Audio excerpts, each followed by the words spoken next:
الشيطان الرجيم بسم الله الرحمن الرحيم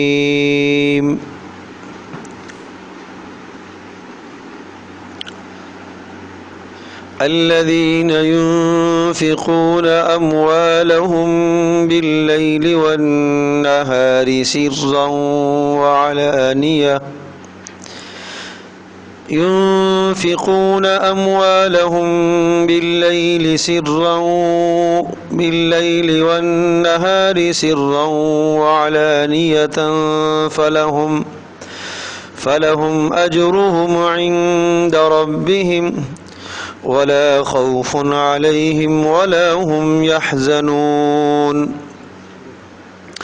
الذين يأكلون الربا لا يقومون إلا كما يقوم الذي يتخبطه الشيطان من المس ذلك بأنهم قالوا إنما البيع مثل الربا وأحل الله البيع وحرم الربا فمن جاءه موعظة من ربه فانتهى فله ما سلف وأمره إلى الله ومن عاد فأولئك أصحاب النار هم فيها خالدون يمحق الله الربا ويربي الصدقات والله لا يحب كل كفار أثيم إن الذين آمنوا وعملوا الصالحات وأقاموا الصلاة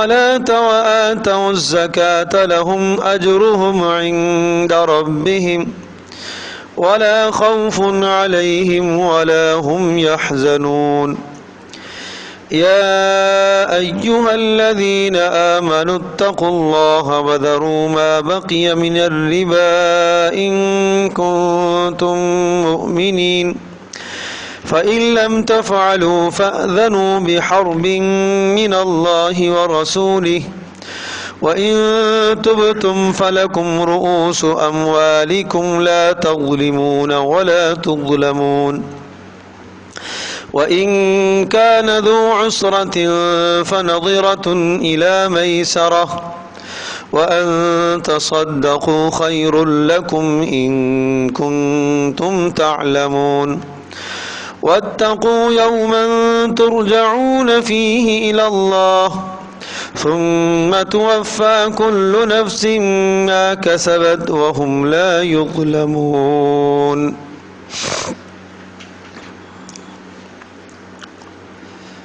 آیت نمبر 204 الذین ينفقون اموالهم باللیل والنہار. اس رکوع میں 234 ہے 64 74 اچھا 274 مجھے یہ مٹا ہوا ہے صحیح دیکھ نہیں رہا. الذین ينفقون اموالهم. تو اس پورے رکوع کے اندر 4 مضامین ہیں. نمبر 1 سرمایہ دارانہ نظام کو ختم کر کے صدقات کے نظام کو جاری کیا جائے. سرمایہ دارانہ نظام کا خاتمہ کر کے صدقات کے نظام کا رواج دیا جائے. نمبر 2 سود کا خاتمہ کیا جائے.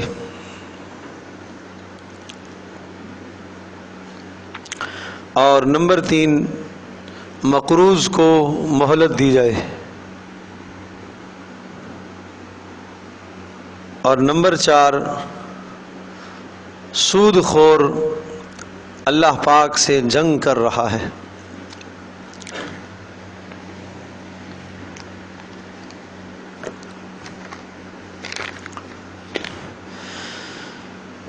ان آیات سے پہلے بھی انفاق ہی کا بیان چل رہا تھا، اللہ کی راہ میں مال خرچ کرنا اور اس کے قواعد اور ضوابط کا بیان تھا۔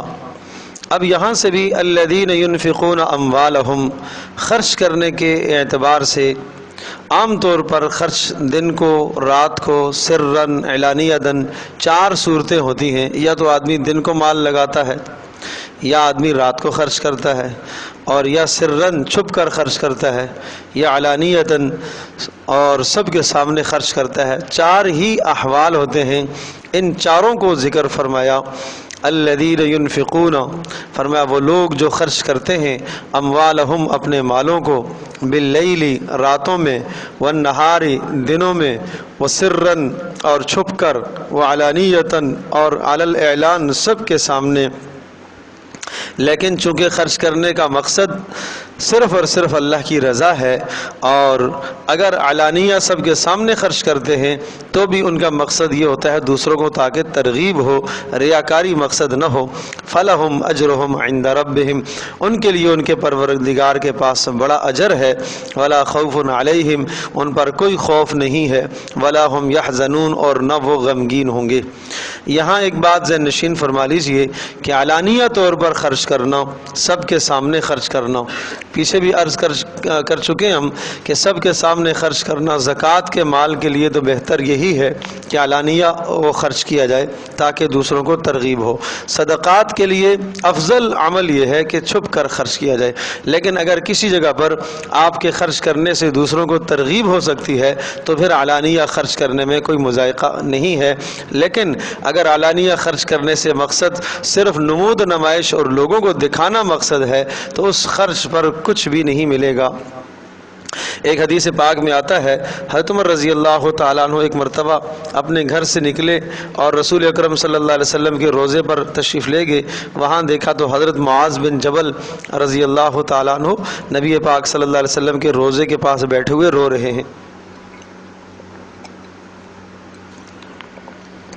حضرت عمر رضی اللہ تعالیٰ عنہ نے پوچھا، اما یبکی کا یا معاذ، اے معاذ آپ کو کیا شے رلا رہی ہے، کیا سبب ہے آپ کے رونے کا؟ تو حضرت معاذ رضی اللہ تعالیٰ نے ارشاد فرمایا، یبکینی شیء سمعتہ من رسول اللہ صلی اللہ علیہ وسلم، میں نے نبی پاک صلی اللہ علیہ وسلم کی ایک حدیث سنی ہے، اسے سن کر ذہن میں آ گئی ہے ابھی اور مجھے رونا آیا ہے۔ پوچھا وہ کیا سنا ہے؟ تو انہوں نے فرمایا، آپ علیہ السلام نے ارشاد فرمایا تھا، ان یسیر الریاء شرک، کہ ذرہ برابر دکھلاوا کرنا بھی شرک ہے، اعمال میں دکھلاوا کرنا بھی شرک ہے۔ تو خرچ کرنے میں دکھلاوا یہ شرک ہے، چونکہ عمل ہوتا ہے اللہ کی رضا کے لیے، اللہ کو خوش کرنا، اللہ کو دکھانا مقصد ہوتا ہے۔ لیکن جب آدمی اس عمل سے دوسرے کو خوش کرتا ہے تو گویا کہ اس خوشی میں اللہ کے ساتھ کسی اور کو شریک ٹھہرا رہا، تو اس لیے اس کو شرک کہا ہے۔ اور پھر آپ علیہ الصلوۃ والسلام نے اس کے بعد اگلی بات یہ ارشاد فرمائی کہ وَإِنَّ اللَّهَ لَيُحِبُّ، بے شک اللہ پاک پسند کرتا ہے نا۔ دوسری بات پھر یہ فرمائی، مَنْ عَادَ لِلَّهِ وَلِيًّا فَقَدْ بَارَزَ بِالْمُحَارَبَةِ، جو کسی اللہ کے ولی کو ستاتا ہے وہ اللہ کے ساتھ گویا کہ جنگ کر رہا ہوتا ہے۔ 2 جرائم ہیں جس پر اللہ پاک کے ساتھ اعلان جنگ ہے، ایک یہاں آگے آنے والا ہے سود، اور دوسرا کسی اللہ کے ولی کو ستانا اور کسی کو اذیت دینا، یہ بھی اللہ کے ساتھ اعلان جنگ ہے۔ پھر آپ علیہ الصلوۃ والسلام نے اللہ کے ولی کی خود تفصیل ذکر فرمائی ہے، وہ وَإِنَّ اللَّهَ لَيُحِبُّ، اللہ پاک پسند کرتا ہے الابرارا، نیک لوگوں کو جو نیکی کو اختیار کرتے ہیں۔ نمبر 2 الاتقیاء، جو گناہوں سے اپنے آپ کو بچاتے ہیں۔ نمبر 3 الاخفیاء، جو پوشیدہ اور اپنے مال کو پوشیدہ طور پر خرچ کرتے ہیں، نمود و نمائش نہیں چاہتے، وہ چھپ کر رہنا چاہتے ہیں، نمود و نمائش کے طالب نہیں ہیں۔ اور پھر ارشاد فرمایا کہ قلوبہم مصابیح الہدا، کہ ان کے دل وہ ہدایت کے چراغ ہیں، جہاں وہ بیٹھتے ہیں ان سے ہدایت پھوٹتی ہے، ہدایت پھیلتی ہے۔ اور فرمایا کہ یخرجون من کل غبراء مظلمہ، اور وہ ہر تاریک اور تنہائی کے ہر تاریک اور سیاہ اور کالے فتنے سے امن کے ساتھ اپنا ایمان بچا کر نکل جاتے ہیں۔ تو کتنی نشانیاں بتائیں؟ 5۔ نمبر 1 الابرار، اللہ کے ولی جو نیک ہوتے ہیں، گناہوں سے بچتے ہیں۔ نمبر 2 الاتقیاء، نا الابرار نیکی اختیار کرنے والے۔ نمبر 2 الاتقیاء گناہ سے بچنے والے۔ نمبر 3 الاخفیاء شہرت کے طلب کرنے والے نہیں ہوتے۔ اور نمبر 4 ان کے دل ہدایت کے چراغ ہوتے ہیں، جہاں بیٹھتے ہیں جہاں جاتے ہیں ان سے ہدایت اور خیر کی بات ہی پھوٹتی ہے۔ اور نمبر 5 ہر فتنے سے کنارہ کش ہو جاتے ہیں، علیحدہ ہو کر نکل جاتے ہیں، فتنوں کے اندر نہیں پڑتے۔ تو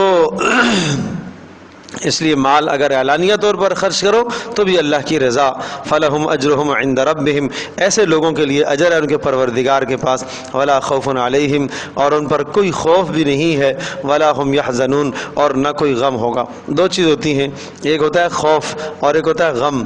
خوف کا تعلق آنے والی مصیبتوں سے ہوتا ہے اور غم کا تعلق گزشتہ مصیبتوں سے ہوتا ہے، کہ جو گزشتہ چیزیں آدمی کے پاس سے نکل گئی، دنیا چھوڑ کر گیا ہے، اتنا سب کچھ لذتیں چھوڑ کر گیا ہے، تو ان لذتوں کے چھوڑنے پر کوئی غم کی بات نہیں ہے اور آنے والے حالات پر کوئی خوف بھی نہیں ہوگا۔ تھوڑا سا پنکھا بند کر دو یار۔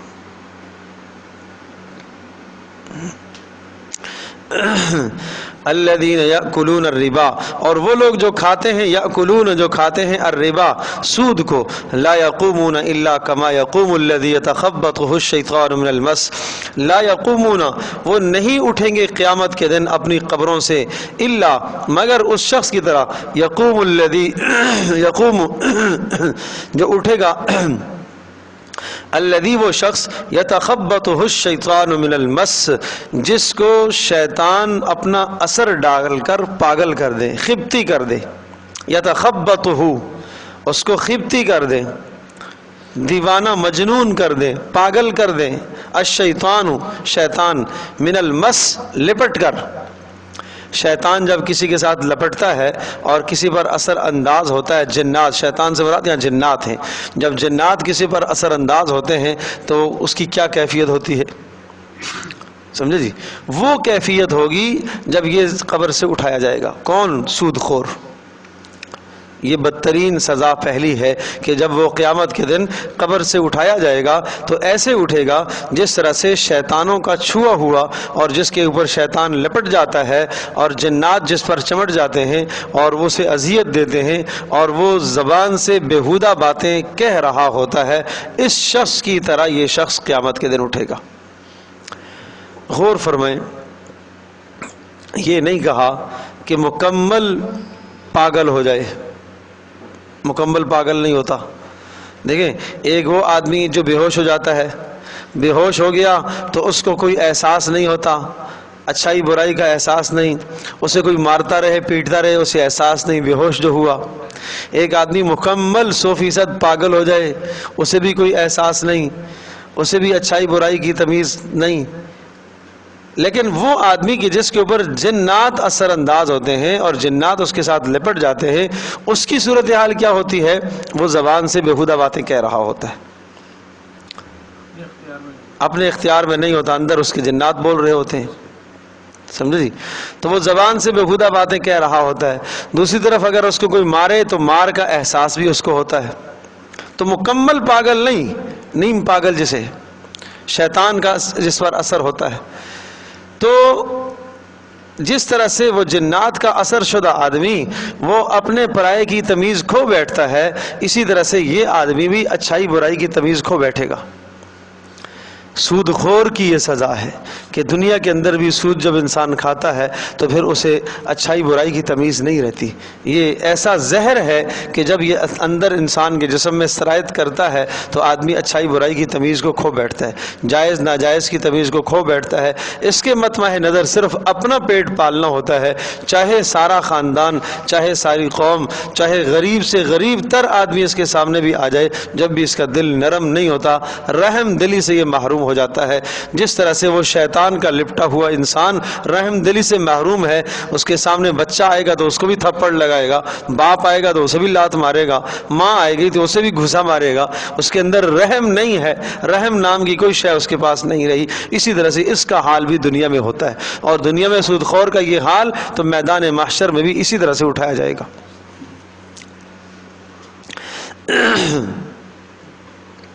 دوسرا ذالک بانہم قالوا، کہا یہ سزا کیوں ہوگی؟ یہ اس لیے قالوا انما البیع مثل الربا، یہ یوں کہا کرتے تھے انما البیع مثل الربا، کہ بھئی تجارت بھی تو ربا کی طرح ہے، تجارت بھی تو سود کی طرح ہے، تجارت بھی سود کی طرح ہے۔ یعنی وہ تجارت، سود کو تجارت کا نام دیتے تھے۔ ایک آدمی قرض دیتا ہے اور قرض پر پھر سود وصول کرتا ہے، 1000 قرض دیتا ہے 1 ماہ کے لیے، اور 1 ماہ کے بعد اسے کہتا ہے کہ جناب میں اس 1000 کے بدلے میں 1100 آپ سے لوں گا، تو یہ کیا کہتا ہے؟ کہتا ہے یہ تو میری تجارت ہے، اس کے ذریعے سے تو میں نفع کماؤں گا۔ تو وہ اس سود کو حرام نہیں سمجھتا، اور وہ یوں کہہ رہا ہے انما البیع مثل الربا، کہ تجارت بھی تو سود کی طرح ہے۔ وَأَحَلَّ اللَّهُ الْبَيْعَ وَحَرَّمَ الرِّبَا، حالانکہ اللہ تبارک و تعالیٰ نے حلال کر دیا ہے البیع، خرید فروخت کو، وحرم الربا، اور سود کو حرام قرار دیا۔ یہ دونوں میں فرق نہیں سمجھتا کہ بیع کو اللہ نے حلال قرار دیا اور سود کو اللہ پاک نے حرام قرار دیا۔ فمن جاءہ موعظۃ من ربہ فانتہی فلہ ما سلف، فرمایا جو شخص فمن جاءہ موعظۃ، جس آدمی کے پاس آ چکی اس کے پروردگار کی طرف سے نصیحت، فانتہی، تو لہذا وہ رک گیا، اگر اس نصیحت کے آنے کے بعد اگر وہ رک جاتا ہے سود سے، فلہ ما سلف، تو اس کے لیے گنجائش ہے جو کچھ پہلے کر چکا، یعنی جو پہلے کر چکا وہ اسے معاف ہے۔ وَأَمْرُهُ إِلَى اللَّهِ، اور اس کا معاملہ اللہ کے ہاں ہے کہ توبہ اس نے سچی کی ہے یا نہیں۔ وَمَنْ عَادَ فَأُولَٰئِكَ أَصْحَابُ النَّارِ، اس حکم کے آنے کے بعد جو آدمی سود کی طرف واپس پلٹتا ہے، فَأُولَٰئِكَ أَصْحَابُ النَّارِ، وہ دوزخی ہے، ہم فیہا خالدون، یہ ہمیشہ ہمیشہ اس دوزخ کے اندر رہیں گے، ہمیشہ ہمیشہ رہیں گے۔ اس صورت کے اندر کہ جب اس کا نظریہ اور عقیدہ ہوا کہ جناب سود بھی تجارت کی طرح ہے، تجارت اور سود دونوں ایک ہی طرح کے ہیں، گویا کہ سود کے حرام ہونے کا قائل نہ ہونے کی وجہ سے وہ کافر کہلائے گا اور ہمیشہ ہمیشہ دوزخ میں رہے گا۔ یمحق اللہ الربا ویربی الصدقات، حالانکہ اللہ پاک نے فرق رکھا ہے۔ ایک فرق تو یہ بتایا کہ اللہ پاک نے تجارت کو حلال قرار دیا، سود کو حرام قرار دیا۔ دوسرا فرق یہ بتایا یمحق اللہ الربا، کہ اللہ تبارک و تعالیٰ سود کو گھٹاتا ہے، ویربی الصدقات، اور صدقات کو اللہ پاک بڑھاتا ہے۔ کہ اگر آپ کسی غریب کے ساتھ تعاون کرنا چاہتے ہیں، کسی حاجت مند کے ساتھ تعاون کرنا چاہتے ہیں، تو آپ سود کے ذریعے سے تعاون نہ کریں کہ آپ قرض اس کو دیں سود پر، نہیں، آپ صدقات کو رواج دیں۔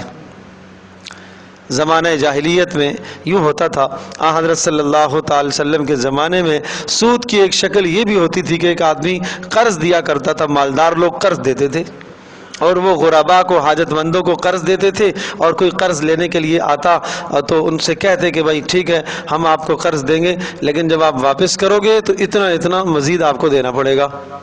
اس کو سود کہا۔ آج کل بینکوں میں صاف ستھرا یہی نظام ہے، آج بینکوں میں یہی نظام ہے کہ اگر آپ قرض لیتے ہیں 10,000 لیتے ہیں تو پھر ہر ماہ آپ کو جمع کرنا پڑے گا، 10 کے بدلے آپ 15 دیں گے۔ تو یہی تو ربا ہے، اسی کو تو سود کہا۔ لوگ گاڑیاں خریدتے ہیں قسطوں پہ، یہ بھی سود ہے؟ قسطوں کے اوپر چیزوں کا خریدنا اس کی گنجائش ہے بر وقت اگر قسطیں بھر دی جائیں تو، تب اگر قسطیں آپ نے بر وقت نہیں بھری اور پھر جو اضافی آپ کی رقم دی ہے آپ نے، وہ پھر سود کے زمرے میں ہے۔ بینک تو صحیح اضافی پیسے لیتا ہے، گاڑی میں جی گاڑی بھی لو تو بینک تو اضافی پیسے لیتا ہے۔ دیکھیں اس لیے کہتے ہیں کہ یہ سارے کے سارے معاملات عام بینکوں کے ساتھ نہ کیے جائیں، سود ہی کے زمرے میں ہے، سمجھے جی۔ ہاں اگر کسی بینک کے علاوہ کسی اور جگہ سے اگر آپ کوئی شے لیتے ہیں، قسط وار لیتے ہیں، قسطوں پر چیزیں لیتے ہیں، تو اگر بر وقت ان قسطوں کو آپ بھر دیتے ہیں تو جائز ہے، لیکن قسط اگر آپ نے بر وقت نہیں بھری تو اضافی جو رقم ہے وہ سود ہے۔ اور جو بینک ہیں اس طرح کے اسلامی بینکوں میں پھر کچھ گنجائش نکل آئے گی، لیکن عام جو بینک ہیں ان بینکوں کے اندر اس طرح سے گاڑیوں کا لینا وہ بھی سود ہی کے زمرے میں آئے گا۔ گاڑی کی قیمت سے زیادہ اگر رقم ادا کی جائے گی وہ سود میں چلی جائے گی۔ دیکھیں ایک دو قیمتیں ایک آدمی مقرر کرتا ہے. کسی شو روم سے اگر آپ گاڑی اٹھاتے ہیں دو قیمتیں مقرر ہیں. اگر آپ نقد لیتے ہیں تو اتنے کی ہے, ادھار لیتے ہیں تو 50,000 اضافی ہے, اور قسط وار لیتے ہیں تو یہ جو اضافی رقم قسط وار آپ دے رہے ہیں اگر بر وقت اس قسط کو آپ بھرتے ہیں تو ٹھیک ہے, لیکن جیسے ہی قسط آپ نے بر وقت نہیں بھری اب جو اضافی پیسہ لگے گا یہ پھر ناجائز ہے, یہ سود میں آئے گا. تو کہا کہ یمحق اللہ الربا, اللہ پاک ربا کو گھٹاتا ہے, سود کو گھٹاتا ہے. ویربی الصدقات, اور اللہ پاک صدقوں کو بڑھاتا ہے. واللہ لا يحب كل کفار اثیم, اللہ تبارک و تعالیٰ پسند نہیں کرتا ہر گناہگار, ہر کافر ناشکر اور گناہگار کو. یہاں چند باتیں اور بھی آپ ذہن نشین فرما لیجئے. حدیث پاک میں آتا ہے کل قرض جر نفعا فہو ربا. ربا کی جو تعریف اور سود کی تعریف جو حدیث میں آپ نے بتائی ہے کہ ہر وہ قرض جو نفع کو کھینچ کر لاتا ہے وہ ربا ہے, وہ سود ہے. ٹھیک ہے جی, آپ نے کسی کو قرض دیا اور قرض دیا 1,000 روپیہ, اور ایک ماہ کے بعد آپ کو واپس 1,000 آتا ہے, جتنا آپ نے دیا تھا واپس آپ کو 1,000 ہی مل گیا, کوئی اضافی رقم آپ کو نہیں ملی. ٹھیک ہے جی, یہ تو ٹھیک ہے, لیکن ہم نے دیا تھا 1,000 اور واپس ہمیں مل رہا ہے 11,000, تو یہ ہم نے جو قرض دیا تھا اس قرض نے ایک نفع کھینچ کر لایا ہے. جو لوگ کاروبار کی مد میں پیسہ لیتے ہیں کہ آپ ہمارے ساتھ انویسٹ کریں, 1 لاکھ روپے آپ دیں, ہم اس کی مد میں آپ کو منافع دیں گے. ہاں, اس میں جو منافع کی صورتحال یوں ہے کہ اگر آپ کسی کو پیسہ دیتے ہیں کہ بھائی یہ پیسہ آپ لے لو اور اس کو آپ کاروبار میں لگاؤ.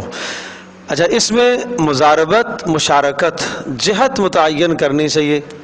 اگر پیسہ دونوں آدمیوں کا لگتا ہے, کام بھی دونوں آدمیوں کا ہے, تو یہ مشارکت کہلاتی ہے, تو اس کے الگ قوانین ہیں. اور اگر جو ہے وہ پیسہ ایک آدمی کا لگتا ہے, کام دوسرے آدمی کا ہے, تو اس کو مضاربت کہتے ہیں. مضاربت میں یہ ہے کہ ہم یہ طے کر لیتے ہیں کہ بھئی جتنا نفع حاصل ہوگا اس نفع کا جو ہے وہ 40% مال پیسہ دینے والا رکھے گا اور کام کرنے والا 60% نفع رکھے گا, یا 60% نفع رکھ لیتا ہے جناب پیسہ لگانے والا اور 40% کام کرنے والا, یہ تو جائز ہے. لیکن اگر آپ 1 لاکھ روپیہ دے کر متعین کر لیتے ہیں مجھے ہر ماہ 2,000 روپیہ چاہیے بس, چاہے آپ کو نفع ہو نقصان ہو, آپ لاکھوں کروڑوں کماؤ, مجھے ہر ماہ کا 2,000 روپیہ چاہیے, چاہے آپ کچھ بھی نہ کماؤ مجھے 2,000 چاہیے, یہ جائز نہیں ہے. سمجھے جی, نفع اور نقصان دونوں میں آپ شریک ہیں تو ٹھیک ہے. شراکت مضاربت میں نفع نقصان دونوں میں آپ شریک ہیں. صرف اگر آپ نقصان میں شریک ہیں, نفع میں شریک ہیں, نقصان میں شریک نہیں ہیں, تو یہ پھر سود کے زمرے میں آتا ہے.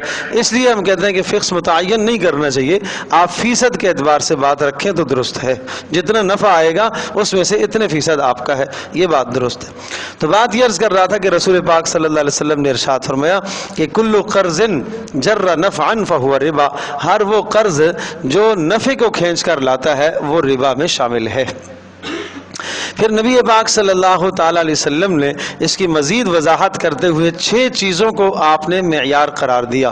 آپ نے حدیث میں آتا ہے الحنطۃ بالحنطۃ والشعیر بالشعیر والذهب بالذهب اور والفضة بالفضة والملح بالملح اور والتمر بالتمر, کہ 6 چیزوں کے ساتھ اگر آپ بیچیں گے تو 2 باتیں ہیں, برابر برابر بھی ہونا چاہیے اور ہاتھ در ہاتھ ہونا چاہیے, ادھار نہ ہو تو جائز ہے.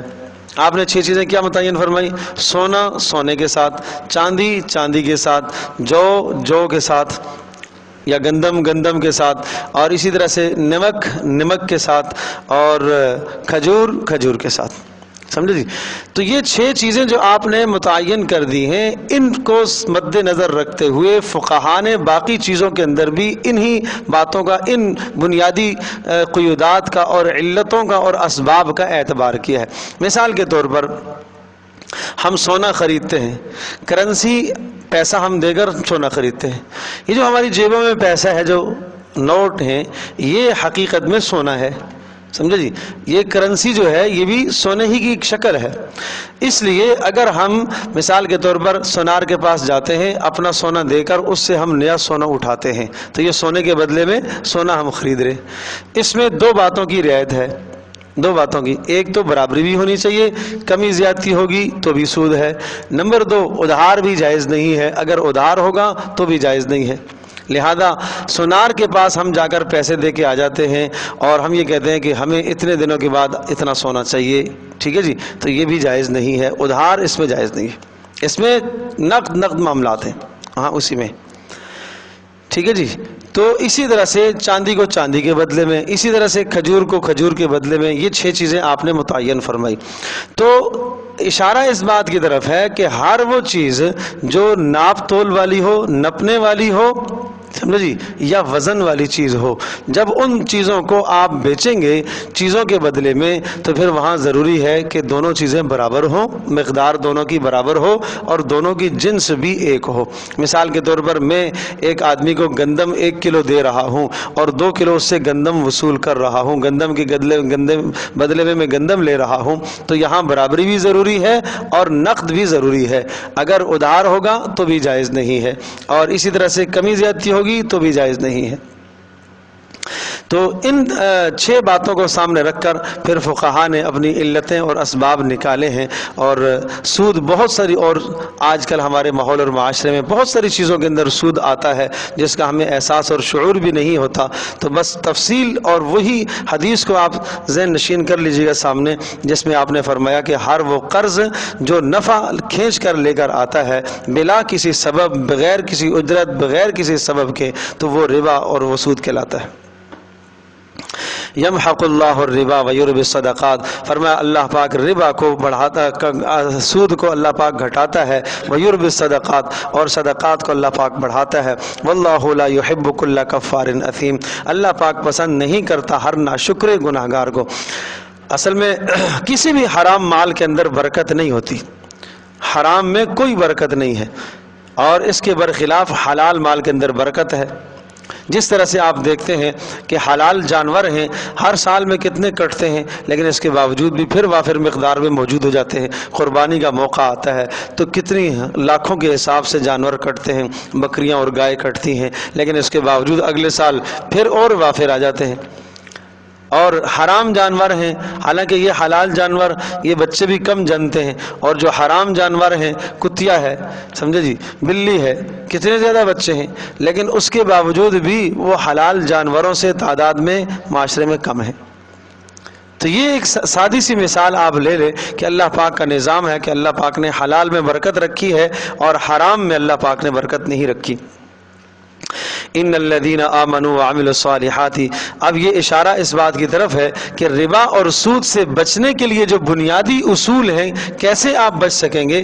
آپ کا اللہ کی ذات عالی پر ایمان ہونا چاہیے۔ اس لیے ان الذین آمنوا، بے شک وہ لوگ جو ایمان لائے، وعملوا الصالحات، اور اچھے اعمال کرتے رہے، واقاموا الصلاۃ، نماز قائم کرتے رہے، وآتوا الزکاۃ، زکوٰۃ ادا کرتے رہے، لہم اجرہم عند ربہم، ان کے لیے ان کے پروردگار کے پاس اجر، ولا خوف علیہم ولا هم یحزنون، ان پر کوئی خوف اور غم نہ ہوگا۔ یا ایھا الذین آمنوا اتقوا اللہ، اے ایمان والو اللہ سے ڈرو اللہ کے معاملات میں، وذروا ما بقی من الربا، وذروا، اور چھوڑ دو، ما بقی من الربا، جو ربا تمہارا رہ گیا، جو سود رہ گیا لوگوں کے پاس، اس کو چھوڑ دو، ان کنتم مومنین، اگر تم صاحب ایمان ہو۔ تمہارے ایمان کا تقاضا یہ ہے کہ اب تمہیں سود چھوڑ دینا چاہیے۔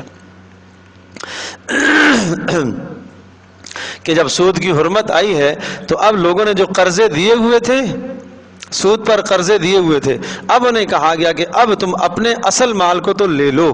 آپ نے کہیں 1000 روپیہ دیا تھا اور اس کے بدلے میں آپ کو 1200 ملنا تھا، 1000 لینا آپ کا حق ہے، باقی 200 کو آپ چھوڑ دو۔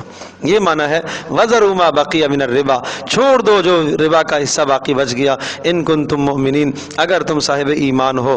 فَإِن لَّمْ تَفْعَلُوا فَأْذَنُوا بِحَرْبٍ مِّنَ اللَّهِ وَرَسُولِهِ، فَإِن لَّمْ تَفْعَلُوا، اور پھر اگر تم نہیں کرو گے تو فَأْذَنُوا، پھر تیار ہو جاؤ، فَأْذَنُوا، تیار ہو جاؤ، تیار ہو جاؤ، خبردار ہو جاؤ، بِحَرْبٍ مِّنَ اللَّهِ وَرَسُولِهِ، اللہ اور اس کے رسول کے ساتھ جنگ کے لیے تیار ہو جاؤ۔ اب یہاں مفسرین نے لکھا ہے کہ اللہ اور اس کے رسول کے ساتھ جنگ کا ایک معنی یہ بھی ہے کہ جو لوگ سود خور ہیں ان کے خلاف اعلان جہاد بلند کیا جائے گا، ان کا خاتمہ کیا جائے گا، سمجھے جی؟ اس لیے کہ وہ معاشرے کے بدترین ناسور ہو چکے ہیں اور وہ ساری کی ساری رقم کو اور مال کو اپنے پاس سمیٹنا چاہتے ہیں، اور جب سودی نظام رائج ہوتا ہے تو اس کے نتیجے میں آپ دیکھتے ہیں کہ آج بینکوں کے اندر پیسہ کس کا ہوتا ہے؟ بڑے بڑے مالداروں کا پیسہ ہے، اور بینک تو خود ان کو آفر کرتا ہے اور ان سے پیسہ وصول کرتا ہے، اور اگر کوئی غریب کسی حاجت کے لیے وہاں جاتا ہے اور چلا ہی جاتا ہے تو بس اس کے بعد وہ بقول اس دن ایک دوست کہنے لگے، غریب تھا بیچارہ، کہنے لگا کسی مشکل میں ایسا پھنسا، معلوم نہیں تھا، مسئلہ نہیں تھا، لیکن لے لیا، تو بس ایسا لگ رہا ہے کہ اس بینک کو کوئی چھو لے تو چھونے کے بعد اس کو بیماری لگ جاتی ہے۔ یہ حال ہے۔ اللہ پاک ہم سب کی حفاظت فرمائے۔ اب اس مصیبت سے جان چھڑانا آسان تھوڑی ہے غریب آدمی کے لیے۔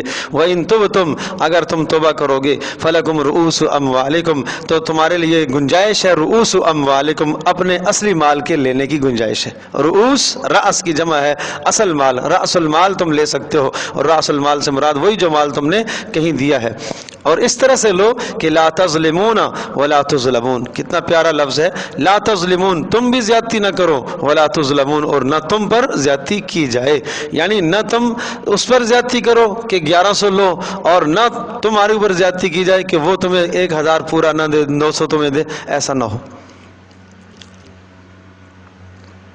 اچھا، جس شخص کو اگر آپ نے قرض دیا ہوا ہے، وَإِن كَانَ ذُو عُسْرَةٍ، اور اگر وہ فقیر ہے، غریب ہے، نادار اور مفلس ہے، فَنَظِرَةٌ إِلَى مَيْسَرَةٍ، فَنَظِرَةٌ، اس کو مہلت دو، إِلَى مَيْسَرَةٍ، وہ ساعت کے زمانے تک، آسودگی تک اس کو مہلت دو۔ سمجھے جی؟ اب سوال یہ ہے کہ اگر وہ تنگ دست ہے تو کتنی تنگ دستی مراد ہے؟ تو یہ بات ذہن نشین فرما لیجیے گا۔ تنگ دستی سے مراد یہ، ایک آدمی کے پاس اگر گرمی کے 3 جوڑے، سردی کے 3 جوڑے، اور اسی طرح سے ایک وقت کا گھر میں کھانا موجود ہے، اس کے علاوہ اس کے پاس کوئی مال اسباب ضرورت سے زائد سامان نہیں ہے، تو وہ تنگ دست کہلاتا ہے۔ اس کو مہلت دینے کا اجر ہے، اور بہت بڑا اجر ہے۔ ویسے اگر آپ سے کسی شخص نے قرض مانگا ہے، سود پر آپ نے نہیں دیا، ویسے قرض دیا ہے، دینا بھی چاہیے، تو اب اگر وقت لینے کا آیا، وصول کرنے کا، اور اس نے عذر کر دیا کہ میرے پاس گنجائش نہیں ہے، تو اسے مہلت دو۔ حدیث پاک میں آتا ہے جو مہلت دیتا ہے ایسا ہے جیسا کہ اس نے اتنا مزید پیسہ اللہ کی راہ میں صدقہ کیا ہے۔ آپ نے 1 ہفتے کی اسے مہلت دے دی، ٹھیک ہے بھائی 1 ہفتے بعد دے دینا، تو یہ ایسا ہے کہ جس طرح سے آپ نے 1000 روپے اللہ کے راستے میں صدقہ کیا، لیکن دوسری طرف فقیر کو بھی سمجھایا کہ تم نے تاخیر نہیں کرنی ہے بلا وجہ۔ آپ علیہ الصلوۃ والسلام نے اس مقروض کا جنازہ نہیں پڑھایا جس پر قرض تھا، اور باوجود وسعت کے نہیں دیا اس نے، تو آپ نے جنازہ نہیں پڑھایا۔ صحابہ سے کہا تم پڑھ دو، خود نہیں پڑھایا۔ سمجھے جی؟ تو یہ اس بات کی طرف اشارہ ہے کہ بغیر کسی سبب کے اس طرح سے ٹال مٹول کرنا یہ بھی درست نہیں ہے۔ وَأَن تَصَدَّقُوا خَيْرٌ لَكُمْ، اور کہا اگر چونکہ وہ حاجت مند ہے، فقیر ہے، اگر تم صدقہ کر دو، اس کو بخش دو، اس کو تصدقوا سے مراد یہاں پر کیا ہے؟ بخش دو، تو یہ تمہارے لیے بہتر ہے۔ ان کنتم تعلمون، اگر تم سمجھتے ہو اس فضیلت کو تو یہ بڑی اچھی بات ہے، چونکہ اس کی گردن پھنسی ہوئی ہے قرضے میں، اور غم اور بوجھوں کے نیچے وہ دبا ہوا ہے، تو آپ اس کو بخشش دے دو تو اچھی بات ہے۔ لیکن یہاں یہ بات ذہن نشین فرما لیجئے گا کہ اس بخشش سے یہ مراد نہیں ہے کہ آپ زکوٰۃ کی نیت کر لیں، نہیں، اس سے زکوٰۃ ادا نہیں ہوگی۔ ٹھیک ہے جی؟ اس آدمی نے، کسی نے ہمارا قرض دینا ہے، مثال کے طور پر 1000 روپے قرض دینا ہے، نہیں دے سکتا، اب آپ اسے کہتے ہیں چلو بھائی ٹھیک ہے، مجھے زکوٰۃ بھی نکالنی تھی، بس تو نہیں دے بھائی، یہ زکوٰۃ ہو گئی۔ اس طرح سے زکوٰۃ ادا نہیں ہوتی۔ زکوٰۃ ادا کرتے وقت، پیسہ الگ کرتے وقت یا فقیر کو دیتے وقت زکوٰۃ کی ادائیگی کی نیت ہو۔ وَاتَّقُوا يَوْمًا تُرْجَعُونَ فِيهِ إِلَى اللَّهِ، اور وَاتَّقُوا يَوْمًا، اور ڈرو اس دن سے، یومن اس دن سے، ترجعون فیہ الی اللہ، جس دن تم سب کے سب اللہ کے پاس لوٹائے جاؤ گے۔ یہ قرآن مجید کا سب سے آخری جملہ ہے، وَاتَّقُوا يَوْمًا تُرْجَعُونَ فِيهِ إِلَى اللَّهِ، اور صرف اتنا ہی، صرف اتنا ہی۔ اليوم اکملت لکم دینکم آخری آیت ہے نا، اس کے بعد یہ آئی ہے، اس میں تو ایک حکم آیا، اس میں بس صرف آخرت کی بات، اور نبی علیہ الصلوۃ والسلام کو اشارہ تھا کہ اب آپ کی آخرت کا وقت آ گیا۔ واتقوا یوما، اس دن سے ڈرو جس دن تم سب کو اللہ کے سامنے پیش ہونا ہے۔ ثم توفی کل نفس ما کسبت وہم لا یظلمون۔ عجیب کمال ہے اللہ پاک کے اس کلام کا کہ ایک ایک آیت، ایک ایک جملہ، ایک ایک لفظ بھی کئی کئی مرتبہ اترا۔ کہ ان کیسے کئی مواقع ایسے آئے کہ اس طرف ایک آیت آ رہی ہے، آدھی آیت پورا قرآن مکمل ہوا ہے، ایک موتی بیچ میں خالی ہے، واتقوا یوما ترجعون فیہ الی اللہ. سمجھا جی؟ ایک اور آیت سناتا ہوں، وہ سورہ نساء میں ہے، لا يستوی القاعدون من المؤمنین غیر اولی الضرر والمجاہدون فی سبیل اللہ باموالہم وانفسہم. کیا مفہوم تھا کہ لا يستوی القاعد، پہلے آیت یوں آئی لا يستوی القاعدون، کہ وہ لوگ جو گھر بیٹھے ہوئے ہیں جہاد سے پیچھے رہ گئے، والمجاہدون فی سبیل اللہ، اور جو اللہ کے راستے میں لڑ رہے ہیں وہ برابر نہیں ہو سکتے. حضرت عبداللہ بن ام مکتوم رضی اللہ تعالیٰ عنہ نابینے تھے، پریشان ہو گئے، اے اللہ کے رسول یہ کیا آ گیا، ہم تو مارے گئے. لا يستوی القاعدون من المؤمنین والمجاہدون فی سبیل اللہ، کہ وہ لوگ جو گھروں میں بیٹھے ہوئے ہیں اور جو اللہ کی راہ میں لڑ رہے ہیں یہ دونوں برابر نہیں ہیں، ہم تو مارے گئے. تو پھر حضرت جبریل صلی اللہ علیہ وسلم دوبارہ یہ لفظ لے کر آئے غیر اولی الضرر.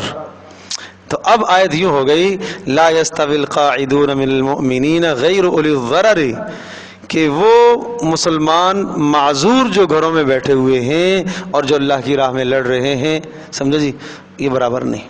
بغیر عذر کے جو گھروں میں بیٹھے ہوئے ہیں وہ اور جو لڑنے والے ہیں یہ دونوں برابر نہیں ہیں، معذوروں کو رخصت دے دی.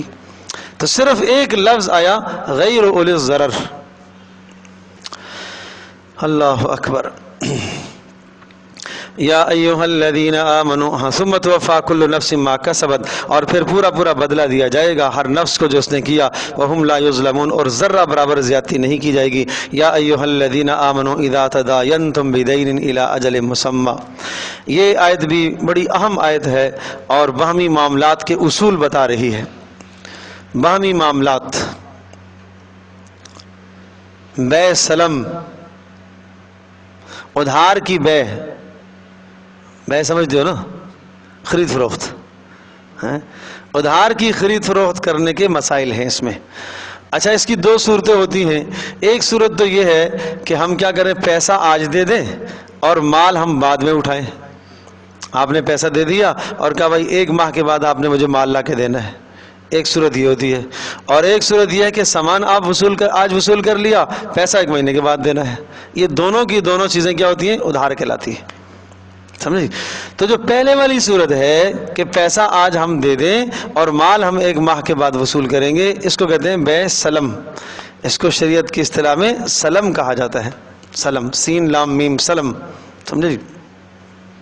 تو اس کے الگ اصول ہیں اور یہ سمجھایا جا رہا ہے کہ جب تم اس قسم کے معاملات کرو، ادھار پر معاملات کرو، تو سارے معاملات لکھ کر رکھا کرو اور اس طرح سے لکھا کرو کہ کب دے گا، چیز سامان کب دینا ہے آپ نے، یا پیسہ ادھار ہے تو پیسہ کب دینا ہے اور کس طرح سے دینا ہے، ادائیگی کی کیا صورت ہوگی. سمجھے جی؟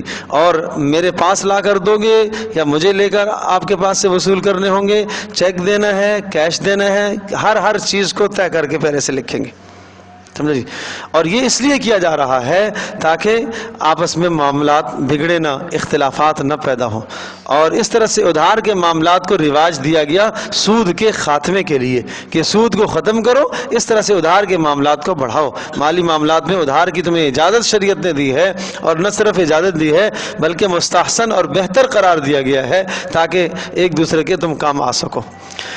تو اشارے کے طور پر یہاں چند باتیں پہلے آپ ذہن نشین فرما لیں اور لکھ لیں. بلکہ نمبر 1، معاملات کو لکھا جائے، اس پورے رکوع کا خلاصہ.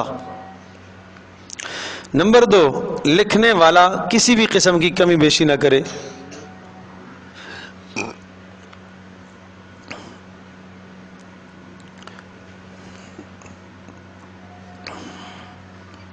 نمبر 3، قرضدار صحیح طرح سے لکھوائے، درست لکھوائے. نمبر 4، اگر خود نہیں لکھ سکتا تو کسی معتبر شخص سے لکھوائے.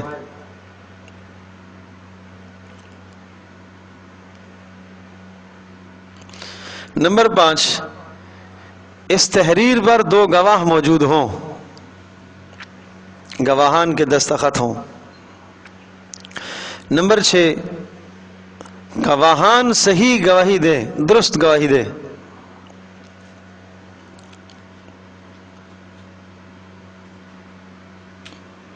نمبر 7، گواہوں کو اور لکھنے والوں کو کوئی ضرر نہ دیا جائے۔ گواہوں کو اور لکھنے والوں کو کوئی ضرر نہ دیا جائے۔ کسی معاملے میں 2 شخص گواہ ہیں اور جو پارٹی جب مقدمہ ہوا، جھگڑا ہوا، عدالت میں جھگڑا گیا، جن لوگوں نے گواہی دی اور جو پارٹی ہار گئی ہے، کیس ہار گئی ہے، تو وہ گواہوں کو اذیت دے، انہیں دھمکیاں دے، اگر تم نے گواہی دی تو ہم ایسا کریں گے، یہ غلط ہے۔ یا لکھنے والے کو کوئی مجبور کرے کسی بنیاد پر، یہ جائز نہیں ہے۔ اور نمبر 8، اگر لکھنے کی کوئی صورت موجود نہ ہو تو کوئی شے گروی رکھ دی جائے۔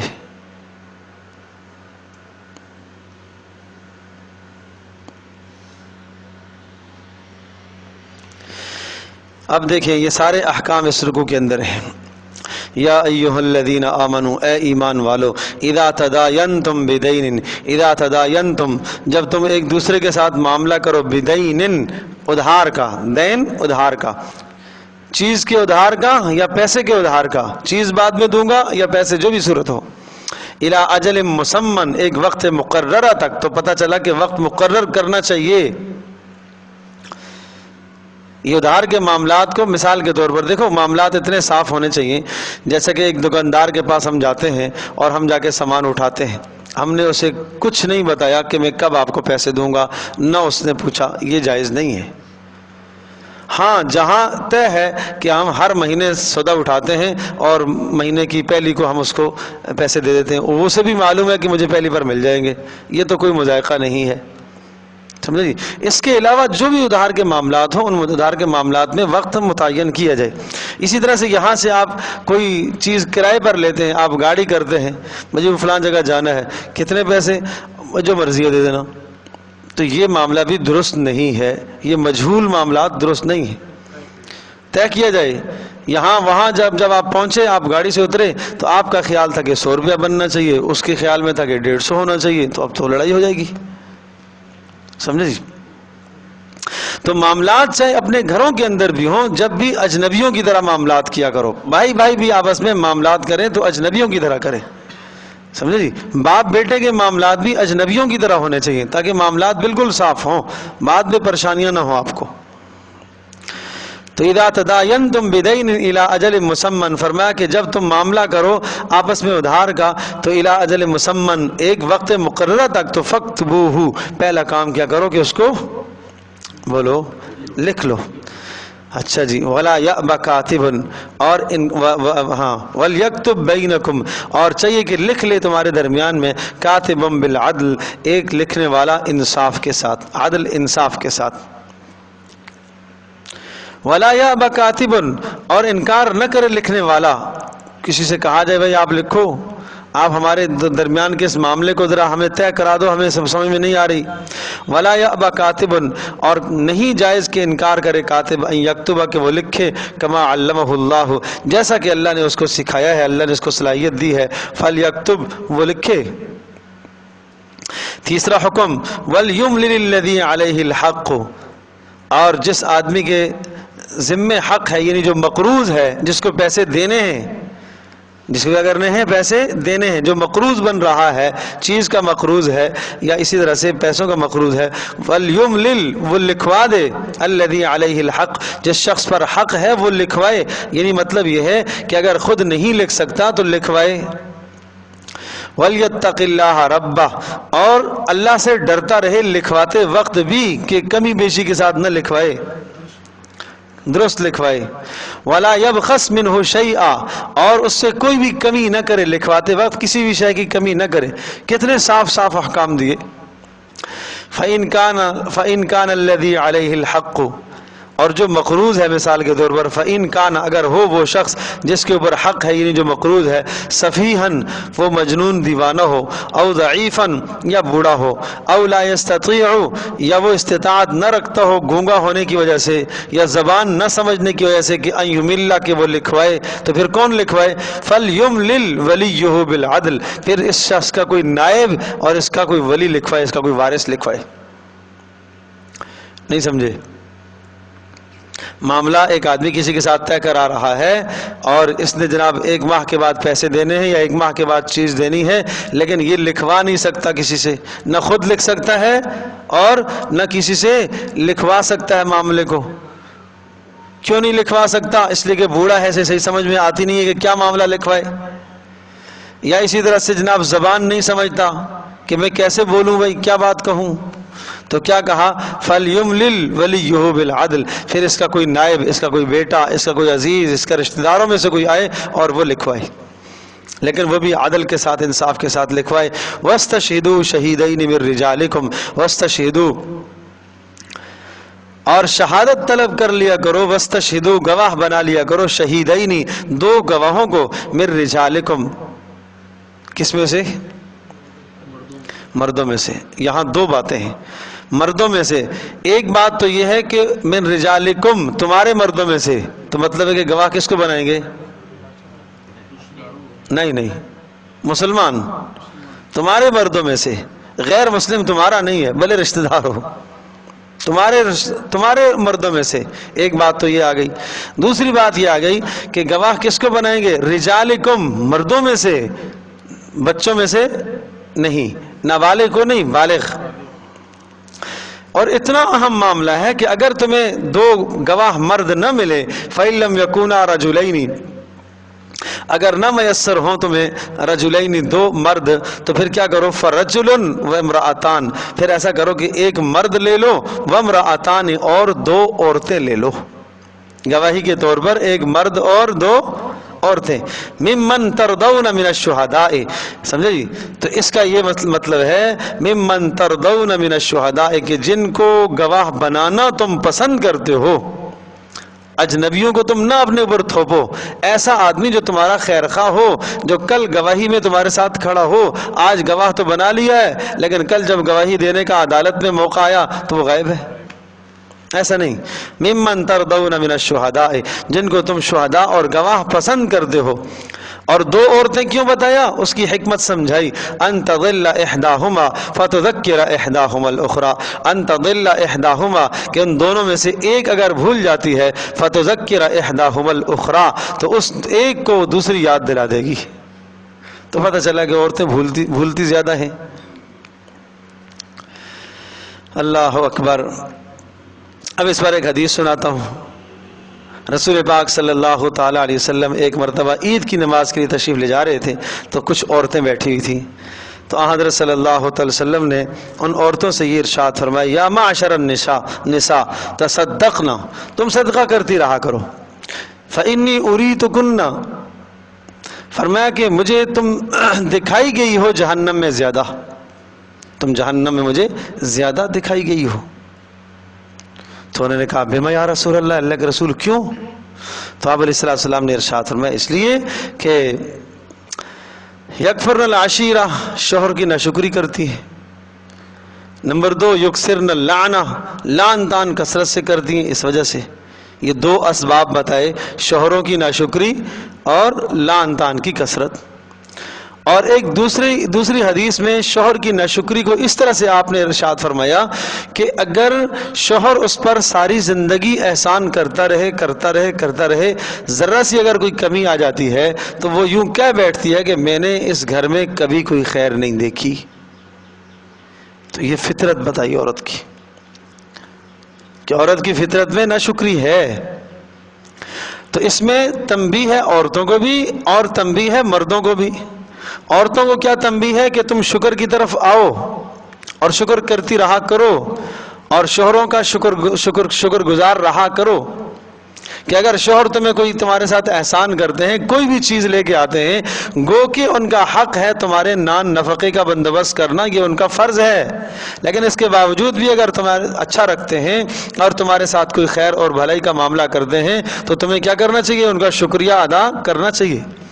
اس میں شوہر کی حوصلہ افزائی ہے۔ اچھا، ساتھ شوہروں کو تنبیہ ہے۔ کیا تنبیہ ہے؟ کہ بتایا کہ ان کے مزاج اور فطرت میں ناشکری ہے، اگر کوئی ناشکری کا پہلو تمہارے سامنے آیا تو تم اس کو فطرت سمجھ کے درگزر کر دینا، سمجھے جی؟ تو شوہروں کو بھی تنبیہ ہے، عورتوں کو بھی تنبیہ ہے۔ اور پھر آپ علیہ الصلوۃ والسلام نے ارشاد فرمایا کہ وہ ناقصات العقل والدین ہیں، کہ دین بھی کمزور ہے، عقل بھی کمزور ہے، دین بھی کمزور اور عقل بھی کمزور۔ انہوں نے کہا اللہ کے رسول، عورتوں نے پوچھا اللہ کے رسول کیسے ہمارا دین کمزور ہے اور کیسے ہماری عقل کمزور ہے؟ تو آپ نے ارشاد فرمایا کیا ایسا نہیں ہے کہ تم دو کی گواہی ایک مرد کی گواہی کے برابر ہوتی ہے؟ انہوں نے کہا جی ایسا تو ہے، یہ تو آیت میں آگے ہے کہ کیا کر لو فرجل وامرأتان، اگر دو مرد تمہیں نہیں ملتے تو کیا کر لو، ایک مرد اور دو عورتیں لے لو۔ تو پتہ چلا کہ ایک مرد کے قائم مقام دو عورتیں بن رہی ہیں۔ تو فرمایا یہ تمہارے عقل کا کمزور ہونا ہے، عقل کی کمزوری ہے۔ کہا اچھا اللہ کے رسول دین کی کیا کمزوری ہے؟ کہا دین کی کمزوری یہ ہے کہ تم میں سے زندگی کا ایک بہت حصہ ہر عورت اپنے گھر میں ایسا گزارتی ہے کہ نماز نہیں پڑھ سکتی، روزہ نہیں رکھ سکتی۔ کہا کہ یہ تمہارے دین کا نقصان ہے۔ لیکن میرے عزیز دوستوں اور بزرگوں اور ماں اور بہنوں، اس حدیث کے بعد یہ بھی سمجھنے کی ضرورت ہے کہ یہ فطرت ہے عورت کی۔ اگر اس کو ناقص عقل بنایا تو کس نے بنایا؟ اللہ نے بنایا۔ اگر ناقص دین بنایا کہ ایک زمانہ آتا ہے جس میں وہ صوم صلات نہیں کر سکتی، نماز روزہ نہیں کر سکتی، تو یہ تو فطرت نے ایسا کیا، خالق فطرت نے، اللہ پاک نے ایسا بنایا، اس میں عورت کا کیا قصور ہے؟ تو ان وجوہات کی بنیاد پر عورت کو ناقص العقل کر کے کہہ کر اس کے اوپر الزام لگانا یہ جائز نہیں ہے کہ تم تو ہو ناقص العقل، اس کو اس کا طعنہ دینا کہ تم ہو ہی ناقص العقل، تم ہو ہی ناقص دین، یہ تو جائز نہیں ہے۔ اور یہاں ایک اور بہت باریک بات ہے اگر آپ اس کو سمجھیں تو، کہ عقل کا جو ضعف بتایا ہے، عقل کی جو کمزوری بتائی ہے، جو آدمی جتنا زیادہ ذہین فتین عقل مند ہوتا ہے، سمجھے جی، اتنا ہی زیادہ وہ ٹینشنوں کا شکار ہوتا ہے۔ وہ کیا ہوتا ہے، ذرہ سی، کیوں اس میں حس تیز ہوتی ہے نا، وہ بہت جلدی محسوس کرتا ہے چیزوں کو۔ ادھر سے کسی نے کچھ کہہ دیا سر پر ٹینشن، ادھر سے کسی نے کہہ دیا ٹینشن، ادھر سے کسی نے کہہ دیا ٹینشن۔ تو اللہ پاک نے عورت کو اس چیز میں کمزور رکھا ہے، اس حص میں اللہ نے سینس میں اس کو کمزور اس لیے رکھا ہے کہ اس نے زچگی کی تکلیف کو سہنا تھا۔ بات سمجھے جی؟ مجھے آپ یہ بتاؤ، جب کسی کو، جب آدمی پاگل ہوتا ہے، مجنون ہوتا ہے، اسے حس کم ہوتی ہے، اس کو درد کا وہ احساس نہیں رہتا، یا اسی طرح سے کسی کو کہ جسم کو آپ سن کر دیتے ہیں تو اس کو جسم پھٹ رہا ہے، چیر رہا ہے، اس کو احساس نہیں ہے، اس لیے کہ اس کی اس جگہ کی سینس ہی ختم ہے۔ تو اسی طرح سے اللہ تبارک تعالیٰ نے عورت کی حس اس لیے کمزور رکھی ہے کہ اتنا بڑا بوجھ اس کے اوپر اللہ پاک نے ڈالنا تھا کہ اگر وہ مکمل سینس اور مکمل عقل کے ساتھ وہ بوجھ ڈالا جاتا تو شاید یہ اس تکلیف میں مر جاتی۔ تو یہ تو عین فطرت کے مطابق ہے۔ تو بہرحال یہ مردوں کو بھی سبق ہے، عورتوں کو بھی سبق ہے۔ مردوں کو یہ سبق ہے کہ اسی ناقص العقل کے ساتھ تمہیں گزارا کرنا ہے، تم نے زندگی گزارنی ہے۔ اگر اس کی طرف سے تمہیں کوئی ٹھیس پہنچتی ہے، کوئی تکلیف پہنچتی ہے تو تم اللہ کی رضا کے لیے اسے برداشت کر لو، سمجھے جی؟ ایک دم سے ڈنڈا مت اٹھاؤ، اپنے اوپر مت قیاس کرو، تم یہ سمجھو کہ وہ عورت ہے، وہ عورت ذات اللہ پاک نے اس کو عورت بنایا ہے، اس کے جو کام ہیں ہاں اس کے الگ کام ہیں۔ تم یہ سمجھو کہ وہ میرے ہر چیز میں میرے شانہ بشانہ چلے، یہ ممکن ہی نہیں ہے۔ آج دنیا اس کو شانہ بشانہ جو لے کر آ رہی ہے، یہ عورت کے ساتھ ظلم اور زیادتی ہے۔ اللہ پاک نے اس کو بنایا ہی گھر کی چار دیواری کے لیے۔ کتنا خوبصورت نظام خالق فطرت نے رکھا ہے کہ مرد جائے جا کر باہر سے مزدوری کرے اور لائے اور اس کو لا کے دے کہ بھائی تو گھر میں بیٹھ کے کھا، اور مرد باہر جائے اپنا سودا سلف گھر کا ضروریات کا سارا سامان مرد خرید کر لائے اور یہ گھر میں رہے۔ یہ بغیر شدید مجبوری کے گھر سے باہر نہ نکلے،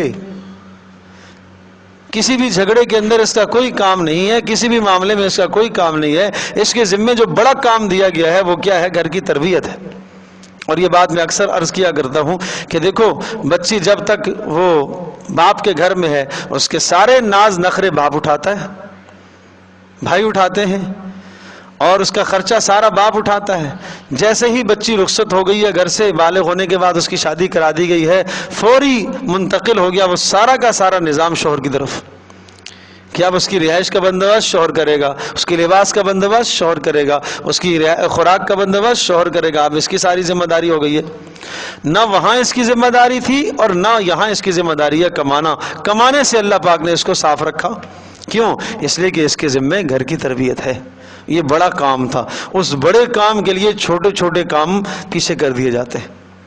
تو میں یوں سمجھتا ہوں کہ عورت کے اوپر اللہ پاک نے مرد سے زیادہ بڑی ذمہ داریاں ڈالی، اور اسی کی عقل کے حساب سے اللہ پاک نے اس پر ذمہ داریاں ڈالی ہیں۔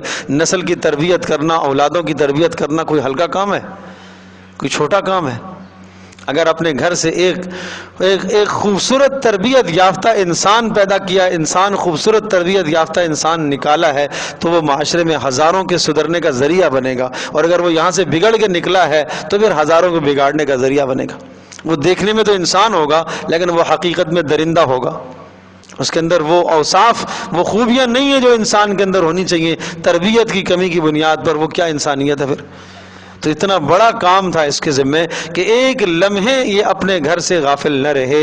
بچوں کی تربیت، بچیوں کی تربیت یہ عورت کی ذمہ داری۔ اللہ اکبر۔ تو یہ فرمایا کہ فَإِن لَمْ يَكُونَا رَجُلَيْنِ، اگر دو گواہ آپ کے پاس مرد نہیں ہیں تو فَرَجُلٌ وَامْرَأَتَانِ، تو پھر کیا کر لو؟ ایک مرد وامرأتان، اور دو عورتیں، ممن ترضون من الشہداء، ان میں سے کہ جن کی شہادت اور گواہی آپ پسند کرتے ہو۔ اور یہ دو عورتوں کا اس لیے ان تضل احداہما، کہ اگر بھول جائے ان میں سے ایک، فتذکر احداہما الاخری، تو ان دو میں ایک دوسری یاد دلا دے۔ ولا یأبى الشہداء اذا ما دعوا، ولا یأبى الشہداء، اور شہداء گواہان انکار نہ کریں، اذا ما دعوا، جب ان کو بلایا جائے، گواہی دینے کے لیے بلایا جائے وہ انکار نہ کریں۔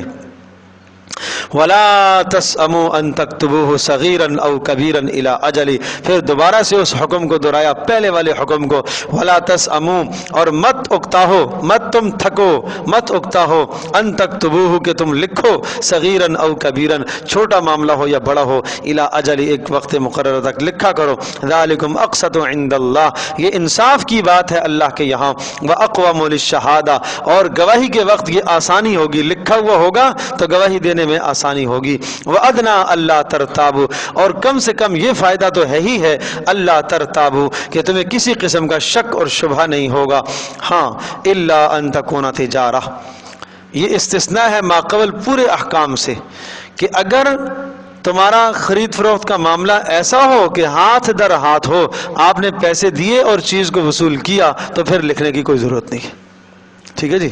ہاں، الا ان تکون تجارتن، ہاں اگر ایسی تجارت ہو، حاضرتن، جو موجود ہو، یعنی مبی بھی موجود ہو، سمن بھی موجود ہو۔ مبی وہ چیز جس کو ہم خرید رہے ہیں، سمن وہ مال بھی موجود ہو، تدیرونہا بینکم، کہ جن کو آپس میں تم لے اور دے رہے ہو، فلیس علیکم جناح اللہ تکتبوہا، اب کوئی حرج نہیں ہے کہ تم اس کو تم لکھو، کوئی مذائقہ نہیں ہے۔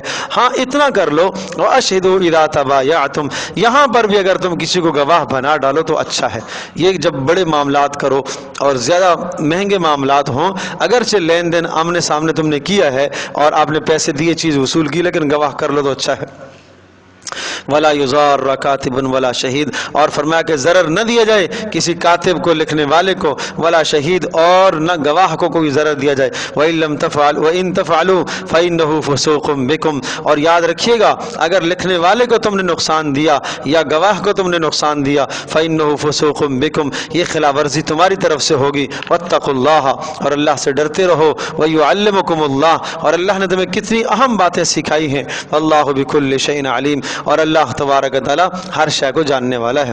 وَإِن كُنتُمْ عَلَى سَفَرٍ وَلَمْ تَجِدُوا كَاتِبًا فَرِهَانٌ مَقْبُوضَةٌ، اور اگر تم سفر میں ہو وَلَمْ تَجِدُوا كَاتِبًا، اور تم نہ پاؤ کسی لکھنے والے کو، کوئی کاتب تمہیں نہ مل سکا اور خود بھی تم لکھنا نہ جانتے ہو، فَرِهَانٌ مَقْبُوضَةٌ، تو کسی چیز کو تم گروی کر دو۔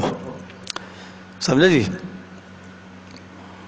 اب ظاہر سی بات ہے کہ معاملہ آپ نے کیا، کسی شخص کے ساتھ معاملہ کیا ہے، آپ نے اس کو چیز دے دی ہے اور وہ 1 ماہ کے بعد آپ کو پیسے دے گا، پیسے آج نہیں دیے تو کچھ نہ کچھ اس سے گروی رکھ لو نشانی کے طور پر، تاکہ یہ بات ثبوت رہے کہ میں نے اور آپ نے آپس میں یہ معاملہ کیا ہے، کوئی شے گروی رکھ دو۔ لیکن جو شے آپ نے گروی رکھی ہے وہ آپ کے پاس امانت ہے، اس کا استعمال جائز نہیں ہے آپ کے لیے، وہ گروی ہے، امانت ہے آپ کے پاس، سمجھے جی؟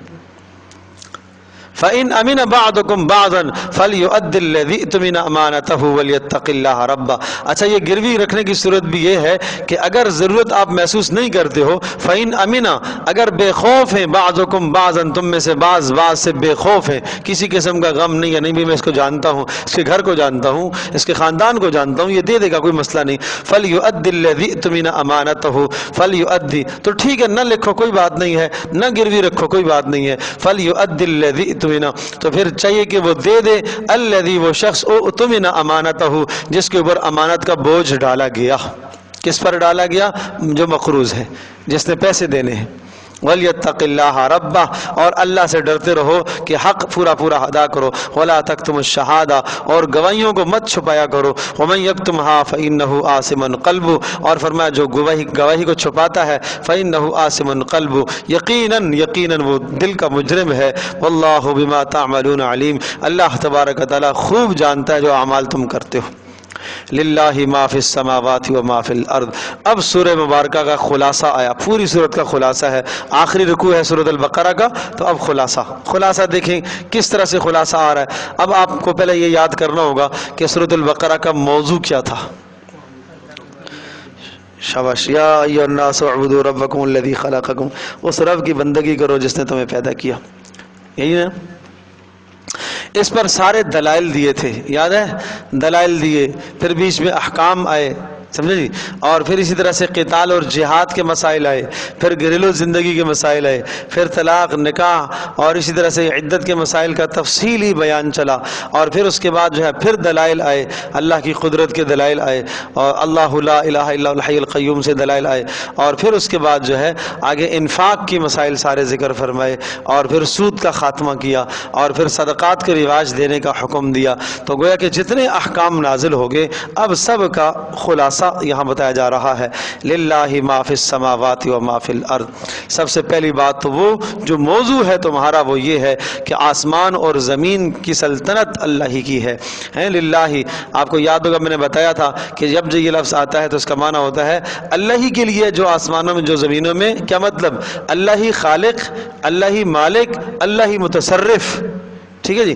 تو جب خالق بھی اللہ، مالک بھی اللہ، متصرف بھی اللہ، تو پھر سمجھو کہ زمین آسمانوں میں معبود بھی وہی ہے، اسی کی بندگی کی جائے۔ یہاں سے اس صورت کا دعویٰ ثابت ہو گیا موضوع۔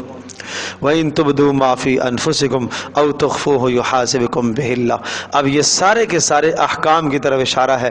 وَإِن تُبْدُوا مَا فِي أَنفُسِكُمْ، تمہیں عقائد سمجھائیں نا، اللہ پاک کی توحید کے دلائل تمہیں سمجھائیں، رسولوں پر ایمان لانے کی تمہیں تاکید کی گئی ہے، انبیاء پر ایمان لانے کی تاکید کی گئی ہے، ملائکہ پر، یاد ہے؟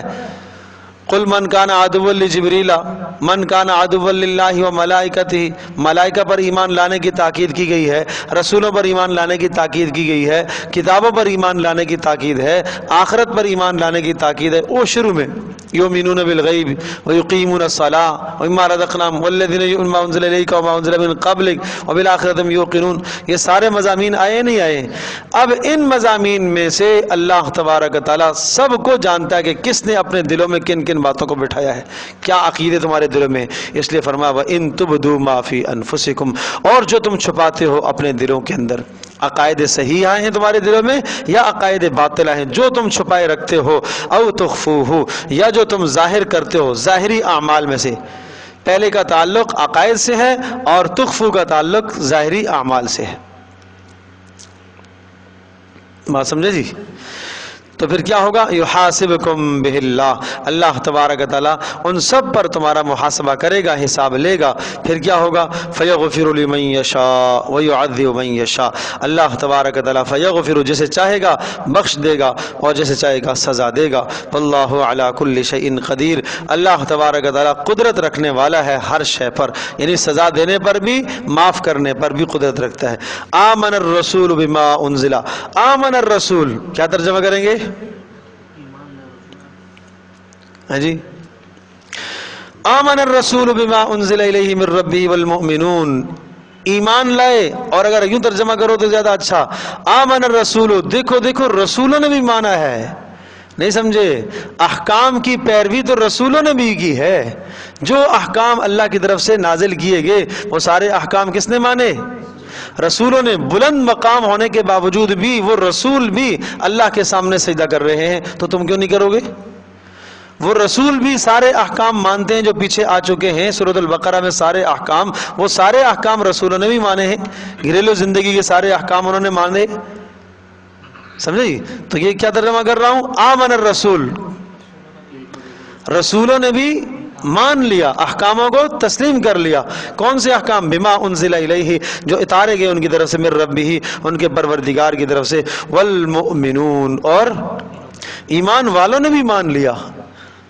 ہاں، والمؤمنون سے مراد کامل ایمان، صحابہ کرام نے بھی مانا ہے، رسولوں نے بھی مانا ہے۔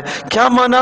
اے اللہ کیا مانا؟ کل آمن باللہ، ان سب میں سے، رسولوں میں سے اور صحابہ میں سے سب کے سب نے کیا کیا؟ آمن باللہ، ایمان لائے وہ سب اللہ پر، ملائکہ پر، و کتبہ، کتابوں پر، اور وہ رسلہ، اور اس کے رسولوں پر۔ اچھا کیسے ایمان لائے؟ کیا کہتے ہیں وہ؟ لا نفرق بین احد من رسلی، وہ یوں کہتے ہیں کہ ہم فرق نہیں کرتے اللہ کے رسولوں میں سے بعض میں۔ کیا مطلب کہ بعض کو مانے اور بعض کو نہ مانے، ہم یہ فرق نہیں کرتے۔ وقالوا، اور یوں کہتے ہیں، سمعنا واطعنا، اے اللہ ہم نے آپ کی باتوں کو سنا، اور صرف سنا نہیں بلکہ واطعنا، سن کر ہم نے قبول بھی کیا۔ غفرانک، اے اللہ ہم آپ سے مغفرت طلب کرتے ہیں۔ طلبنا غفرانک، غفرانک مفعول مطلق فعل محذوف کے لیے۔ ربنا، اے اللہ اے ہمارے پروردگار، ہم نے آپ سے مغفرت طلب کی۔ وإلیک المصیر، اور آپ ہی کی طرف ہمیں لوٹ کر جانا ہے۔ لا یکلف اللہ نفسا الا وسعها۔ اب بات جب یہ آئی کہ وَإِن تُبْدُوا مَا فِي أَنفُسِكُمْ، جو تم سینوں میں چھپاتے ہو، يُحَاسِبْكُمْ بِهِ اللَّهُ، اللہ پاک اس پر کیا کرے گا؟ حساب کرے گا، محاسبہ کرے گا۔ صحابہ ڈر گئے، انہوں نے کہا اللہ کے رسول ہمارے سینوں میں تو پتہ نہیں کیا کچھ خیالات آتے ہیں جی، ایسے خیالات ہمارے سینوں میں آتے ہیں، دلوں میں آتے ہیں کہ جن کو ہم زبان پر لانا پسند نہیں کرتے، اتنے بدترین خیالات ہیں اللہ کے بارے میں، آخرت کے بارے میں، سمجھے جی؟ تو یہ تو ہم ماریں گے۔ اس پر یہ آیت نازل ہوئی، لا یکلف اللہ نفسا، اللہ تبارک تعالیٰ مکلف نہیں بناتا کسی انسان کو، الا وسعها، مگر جتنی اس کی طاقت ہے۔ نہیں سمجھے؟ جو تمہارے دلوں میں خیالات اور وسوسے از خود آگے، ان وسوسوں پر کوئی مؤاخذہ اور کوئی پکڑ نہیں ہے، پریشان نہیں ہوا کرو۔ ہاں جب وہ وسوسے تمہارے عمل بن جائیں گے، جو دل میں برا خیال آیا وہ عمل بن گیا ہے، تو پھر غلطی کی بات ہے، پھر خطا کی بات ہے، پھر گناہ کی بات ہے۔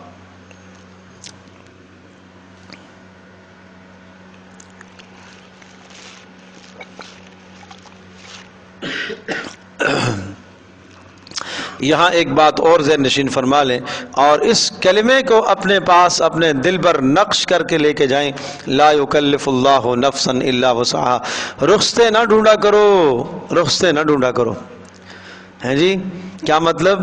کوئی حکم آتا ہے، ارے جی پردہ کر لیا کرو، ارے بھائی ہمارے وسعت میں نہیں ہے، اللہ پاک نے اتنا ہی مکلف کیا نا جتنا ہماری طاقت ہے۔ شاباش شاباش، کہاں سے کہاں بات چلی جاتی ہے، سمجھی؟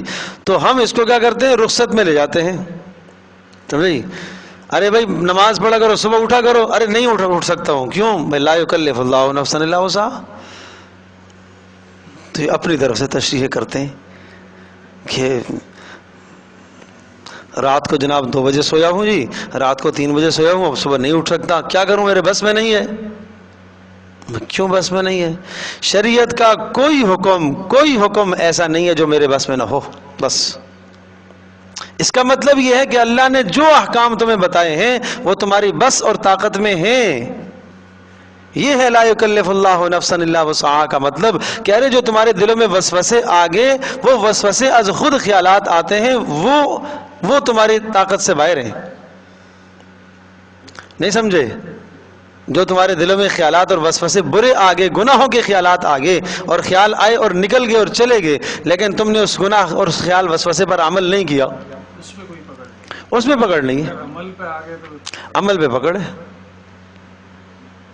غلط کام کیا تو وہ بات ایک بزرگ والی ہے.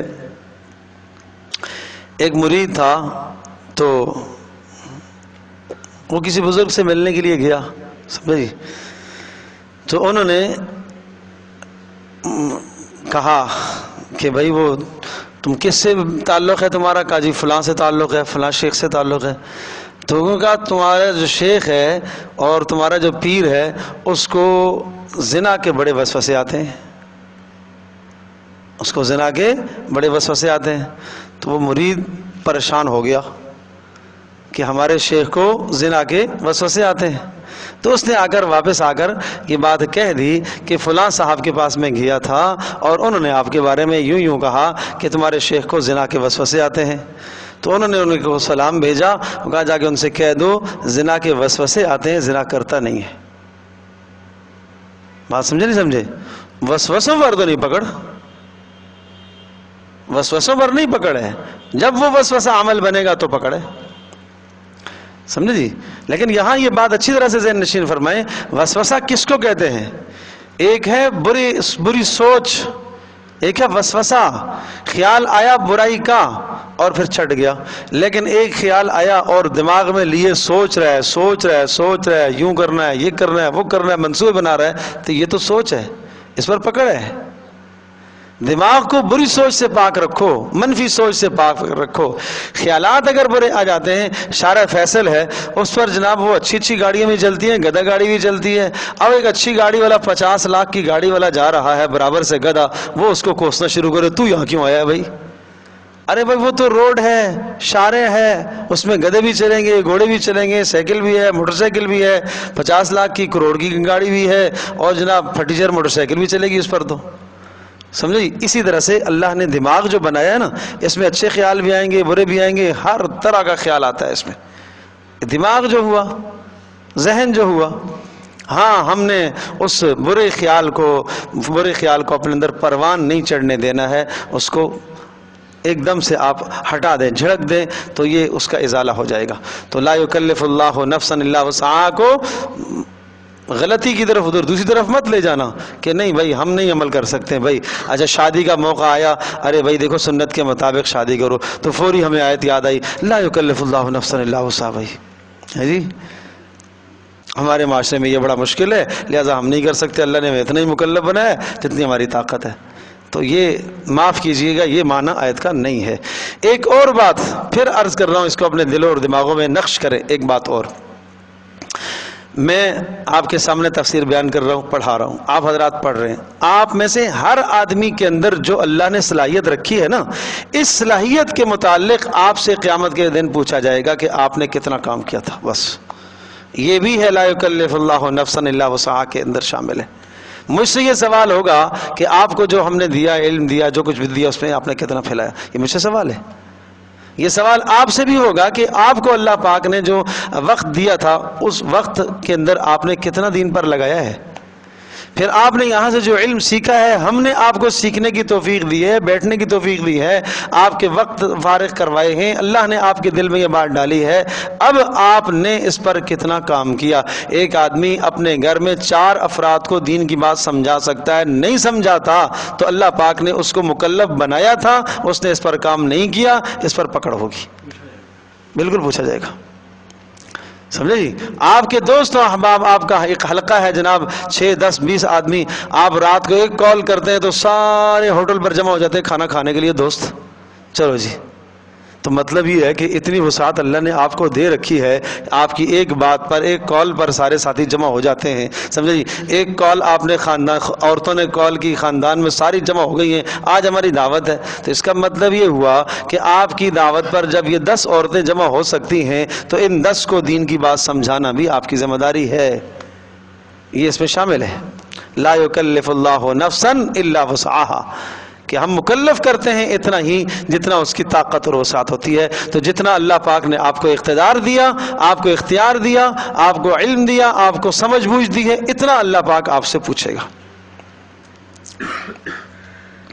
اس سے ایک مسئلہ یہ بھی نکلتا ہے، یہ بات ہے اس لیے عرض کر رہا ہوں ساری، تاکہ مسئلہ بالکل سامنے واضح ہو جائے اور آیت کا مطلب آپ سمجھ لیں. امام ابو حنیفہ رحمۃ اللہ علیہ نے ارشاد فرمایا کہ اگر کوئی شخص کسی ایسی جگہ پر زندگی گزارا اور وہاں وہ چلا گیا کہ جہاں کوئی زندگی میں اس کو دین کی بات سمجھانے بتانے والا آیا ہی نہیں، سال ہاں سال اس کی زندگی وہاں گزر گئی، اور خیر ایک فرضی مثال ہے، آج کل تو ایسا نہیں ہے، فرضی مثال سمجھ لو کہ کوئی کسی ایسی جگہ پر رہ رہا ہو جہاں پر ہزاروں لاکھوں میل دور تک کوئی انسان نہ بستا ہو، اور وہ اکیلا ہے وہاں پر، اور وہاں کوئی بتانے والا نہیں گیا، کوئی تبلیغی جماعت نہیں گئی، کوئی حق کی بات اس تک نہیں پہنچی. کیا یہ مکلف ہے؟ کیا اس سے پوچھا جائے گا؟ تو فرمایا ہاں توحید کے بارے میں پوچھا جائے گا. کس کے بارے میں؟ توحید میں. یا یہ نہیں سمجھتے ہو تو یوں سمجھو کہ حضرت عیسیٰ علیہ السلام سے لے کر نبی پاک صلی اللہ علیہ وسلم تک کا جو بیچ کا زمانہ ہے، فترت کا زمانہ کہلاتا ہے، اس زمانے میں کوئی نبی نہیں آیا. گزشتہ دین عیسوی بگڑ چکا، تحریف ہو چکی، تبدیلیاں ہو چکی. کیا یہ جو لوگ گزرے ہیں ان کا کیا بنے گا؟ ان سے کیا پوچھا جائے گا؟ بات سمجھے؟ تو توحید کا سوال سب انسانوں سے ہوگا، ضرور ہوگا. کیوں؟ اس لیے کہ توحید کا معاملہ اللہ پاک نے فطرتی بنایا ہے. ہر انسان اس کائنات کو دیکھ کر یہ سمجھ سکتا ہے کہ اس کائنات کا کوئی پیدا کرنے والا ہے. گو کہ احکام کا سوال اس سے نہیں ہوگا. ہاں جی تو نے نماز نہیں پڑھی، وہ کہے گا مجھے تو پتہ ہی نہیں نماز کیا چیز ہوتی ہے. سمجھے جی؟ میرے پاس کوئی رسول نہیں آیا، کوئی بتانے والا نہیں آیا، لیکن اتنا اللہ نے اسے عقل دیا کہ اپنی عقل کے ذریعے سے کائنات میں غور و فکر کر کے اللہ کو پہچان سکتا تھا. سمجھے جی؟ تو توحید کا مسئلہ فطرتی کیوں ہے؟ قرآن مجید میں اللہ تبارک و تعالیٰ نے اس کی کئی مثالیں ذکر کی. وہ ہدہد نے، سلیمان علیہ السلام کا ہدہد، اس نے کیا کہا تھا؟ یہ کیا ہے؟ وجدتها وقومها يسجدون للشمس من دون الله وزين لهم الشيطان. یہ کیسے لوگ ہیں؟ یہ سورج کو سجدہ کر رہے ہیں، ان کو یہ زیب نہیں دیتا کہ اللہ کے سوا کسی اور کو سجدہ کرے. ایک پرندہ اس بات کو سمجھ رہا ہے کہ صرف اللہ ہی اس بات کے مستحق ہے کہ اس کا سجدہ کیا جائے، باقی کسی کا نہیں. تو پھر انسان تو سب سے اشرف ہے، وہ کیوں نہیں سمجھتا؟ اس لیے اللہ پاک نے ہدہد کا تذکرہ کیا، ہدہد کی توحید. سمجھے؟ تو انسان کو اتنا گیا گزرا کہ ایک پرندے سے بھی بے عقل ہو گیا ہے. تو اس لیے لا یکلف اللہ نفسا الا وسعها لها ما کسبت وعلیہا ما اکتسبت. فرمایا لها ما کسبت، ہاں لها ما کسبت، اس انسان کو وہ خیر ملے گی، ما کسبت جو اس نے کمائی، وعلیہا اور اس پر وبال ہوگا، ما اکتسبت جو اس نے شر کمایا. سمجھے جی؟ لا الہ الا اللہ. کسبت اکتسبت دونوں کے ایک معنی ہیں، لیکن تھوڑا سا باریک سا فرق ہے. کسبت جہاں خیر کی بات ہے وہاں کسبت ہے، اور جہاں شر کی بات ہے وہاں اکتسبت ہے. وہ اس لیے اشارہ ہے کہ کثرت المبانی تدل علی کثرت المعانی. ایک اصول ہے کہ جہاں الفاظ زیادہ ہوتے ہیں معنی بھی زیادہ ہوتا ہے. تو یہاں کسبت، نیکی کے اندر ذرا سا ارادہ بھی آدمی کر لیتا ہے نا تو نیکی کا ثواب مل جایا کرتا ہے. سمجھے جی؟ اس لیے وہاں تھوڑے الفاظ ذکر کیے. لیکن گناہ کا صرف ارادہ کرے گا تو گناہ نہیں لکھا جاتا. ہاں جب گناہ کرتا ہے تو پھر گناہ لکھا جاتا ہے. سمجھے جی؟ لیکن یہ بات ذہن نشین فرمائیے گا کہ اگر کوئی شخص گناہ کا ارادہ کرنے کے لیے گیا اور وہاں پہنچا اور وہاں جا کے دیکھا کہ آگے گناہ کا سبب نہیں ہے، یہ اپنی طرف سے پورا گیا تھا، اس کو گناہ ہوگا. سمجھے جی؟ اس لیے فقہاء نے یہاں ایک مثال لکھی ہے کہ اگر کوئی آدمی کسی شخص سے یہ کہتا ہے مجھے شراب دو پینے کے لیے، اور اس نے اس کو کوئی اور مشروب دیا، شراب نہیں دی، اس نے کوئی اور شے پینے کی حلال چیز دے دی، تو اس کو شراب پینے کا گناہ ہوگا. اس لیے اس نے کیا سمجھ کے پیا ہے؟ شراب سمجھ کے پیا. سمجھے جی؟ ہاں. اور اسی طرح سے اگر اس نے کسی سے مانگا ہے کہ بھائی مجھے کوئی مشروب دو پینے کے لیے، شربت کوئی مانگا ہے، اور اس نے اس کو شراب دے دی، اس نے پی لی، تو اس کو شراب کا گناہ نہیں ہوگا. لیکن یہاں یہ بات بھی ذہن نشین فرما لیں، آپ نے لفظ نیت کہا تو یہاں یہ بھی بتانا چاہتا ہوں کہ کوئی بھی برا کام اچھی نیت سے اچھا نہیں ہوتا۔ شراب ہے نا، ایک آدمی کو پتہ ہے یہ شراب ہے، چلو میں کوئی اچھی نیت کر کے پی لوں، نہیں بھائی یہ نہیں، سمجھے؟ اور ڈرائیور بس والے سے پوچھے تو کیوں پیتا ہے؟ ارے بھائی اس لیے پیتا ہوں، میں نہیں پیوں گا تو یہ سارے ایکسیڈنٹ ہو جائے گا، مریں گے سارے۔ تو یہ اچھی نیت کرنے سے تھوڑا ہی اچھا ہوتا ہے۔ ربنا لا تؤاخذنا ان نسینا او اخطأنا، ربنا اے ہمارے پروردگار، لا تؤاخذنا ہمارا مواخذہ نہ فرمائیے گا، ہماری پکڑ نہ کیجیے گا، ان نسینا اگر ہم نے بھولے سے کوئی عمل کر دیا، او اخطأنا یا غلطی سے ہم نے کوئی عمل کر دیا۔ ایک ہے نسیان، ایک ہے خطا، سمجھے جی؟ تو نسیانن ایک الگ چیز ہے۔ ایک آدمی کو روزہ یاد ہی نہیں ہے، نسیانن کھا لیا، اس نے بھول گیا نا، پتہ ہی نہیں ہے اس کو، میرا روزہ یاد ہی نہیں ہے، کھانا کھا لیا، بعد میں پتہ چلا روزہ تھا، چلو کوئی بات نہیں، اللہ پاک نے آپ کو معاف کر دیا، ٹھیک ہے۔ اور ایک ہے خطان، خطان کا مطلب یہ کہ کلی کر رہا تھا اور پانی حلق میں چلا گیا، معلوم تھا کہ روزہ ہے، غلطی سے چلا گیا، یہ خطا ہے۔ تو بندے یوں کہتے ہیں کہ اے ہمارے پروردگار ہمارا مواخذہ نہ فرمائیے گا، ان نسینا او اخطأنا اگر ہم نے بھولے سے کیا یا غلطی سے کیا، ربنا ولا تحمل علینا اے ہمارے پروردگار مت ڈالیے گا، لا تحمل علینا ہمارے اوپر مت ڈالیے گا، اسرن وہ بوجھ اور بھاری احکام، کما حملتہ علی الذین من قبلنا جس طرح سے آپ نے ڈالے ہیں، حملتا آپ نے ڈالے ہیں، علی الذین ان لوگوں پر، من قبلنا جو ہم سے پہلے تھے۔ احکام شاقہ مشقت والے احکام تھے، دین موسوی کے اندر سخت احکام تھے۔ کیا احکام تھے؟ کہ اگر جسم کے کسی حصے کے ساتھ نجاست لگ جاتی ہے تو اس کی پاکی کی یہی صورت تھی کہ کاٹنا پڑتا تھا، کپڑے کو کاٹنا پڑتا تھا۔ رات کو گناہ کرتے تھے، صبح دروازے پر لکھا ہوا ہوتا تھا اس نے رات کو یہ جرم کیا ہے۔ یہ احکام شاقہ تھے۔ اللہ تبارک و تعالی نے رسول اکرم صلی اللہ علیہ وسلم کی برکت سے یہ احکام ہم سے ہٹا دیے۔ فرمایا ذالک جزیناہم ببغیہم، یہ ہم نے ان کی سزا مقرر کی تھی ان کی سرکشی کی وجہ سے۔ تو یہ اس امت کے اندر یہ احکام نہیں ہے، سمجھے؟ وہاں زکوٰۃ کا استعمال کرنا جائز نہیں تھا، زکوٰۃ آپ چھوڑ دیں گے آسمان سے آگ آئے گی جلائے گی، بس یہ ہے۔ اس امت میں اللہ پاک نے زکوٰۃ فقیروں کو دے دی، سمجھے جی؟ قربانی اسی طرح سے خود کھانا جائز نہیں تھی، یہاں قربانی خود بھی کھاؤ، فقیروں کو بھی کھلاؤ، دوستوں کو بھی کھلاؤ۔ سبحان اللہ، پیارے پیغمبر صلی اللہ علیہ وسلم کی برکت سے کتنی آسانیاں مل گئی ہمیں۔ وہاں زکوٰۃ تھی ربع مال کی، 100 میں سے 25% زکوٰۃ، یا 100 میں سے 2.5%، وہ بھی جان جاتی ہے نکالتے وقت، سمجھے جی؟ روزے میں خطا ہونے سے روزہ تو ٹوٹ جاتا ہے؟ ہاں، نسیان سے روزہ نہیں ٹوٹتا، خطا سے روزہ ٹوٹ جائے گا۔ اللہ اکبر۔ تو ولا تحمل علینا اسرن، اے اللہ ہمارے پر ان احکام کا بوجھ مت ڈالیے گا، کما حملتہ علی الذین من قبلنا جس طرح سے اللہ آپ نے ڈالا ہے ہم سے پہلوں پر۔ ربنا ولا تحملنا ما لا طاقت لنا به، اے اللہ مت اٹھوائیے، لا تحملنا مت اٹھوائیے ہم سے، یا مت ہمارے اوپر ڈالیے یا ہمیں متحمل بنائیے، مالا ایسے مصائب اور پریشانیوں کا، لا طاقت لنا به کہ جس کو برداشت کرنے کی ہمارے اندر طاقت نہ ہو۔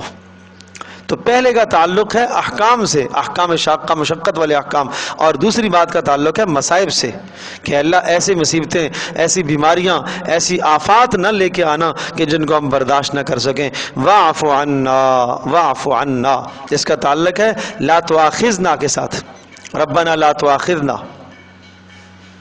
سمجھے جی؟ واعف عنا، اے اللہ درگزر کر دے جتنے بھی ہمارے گناہ ہیں، چاہے ہم نے خطان کیے ہیں یا نسیانن کیے ہیں یا عمدن کیے ہیں، اے اللہ سب گناہوں پر پانی پھیر دے، واعفو درگزر کر دے، چھوڑ دے، عنا ہم سے وہ گناہوں کو، واغفر لنا اے اللہ ہمارے گناہوں پر پردہ ڈال دے۔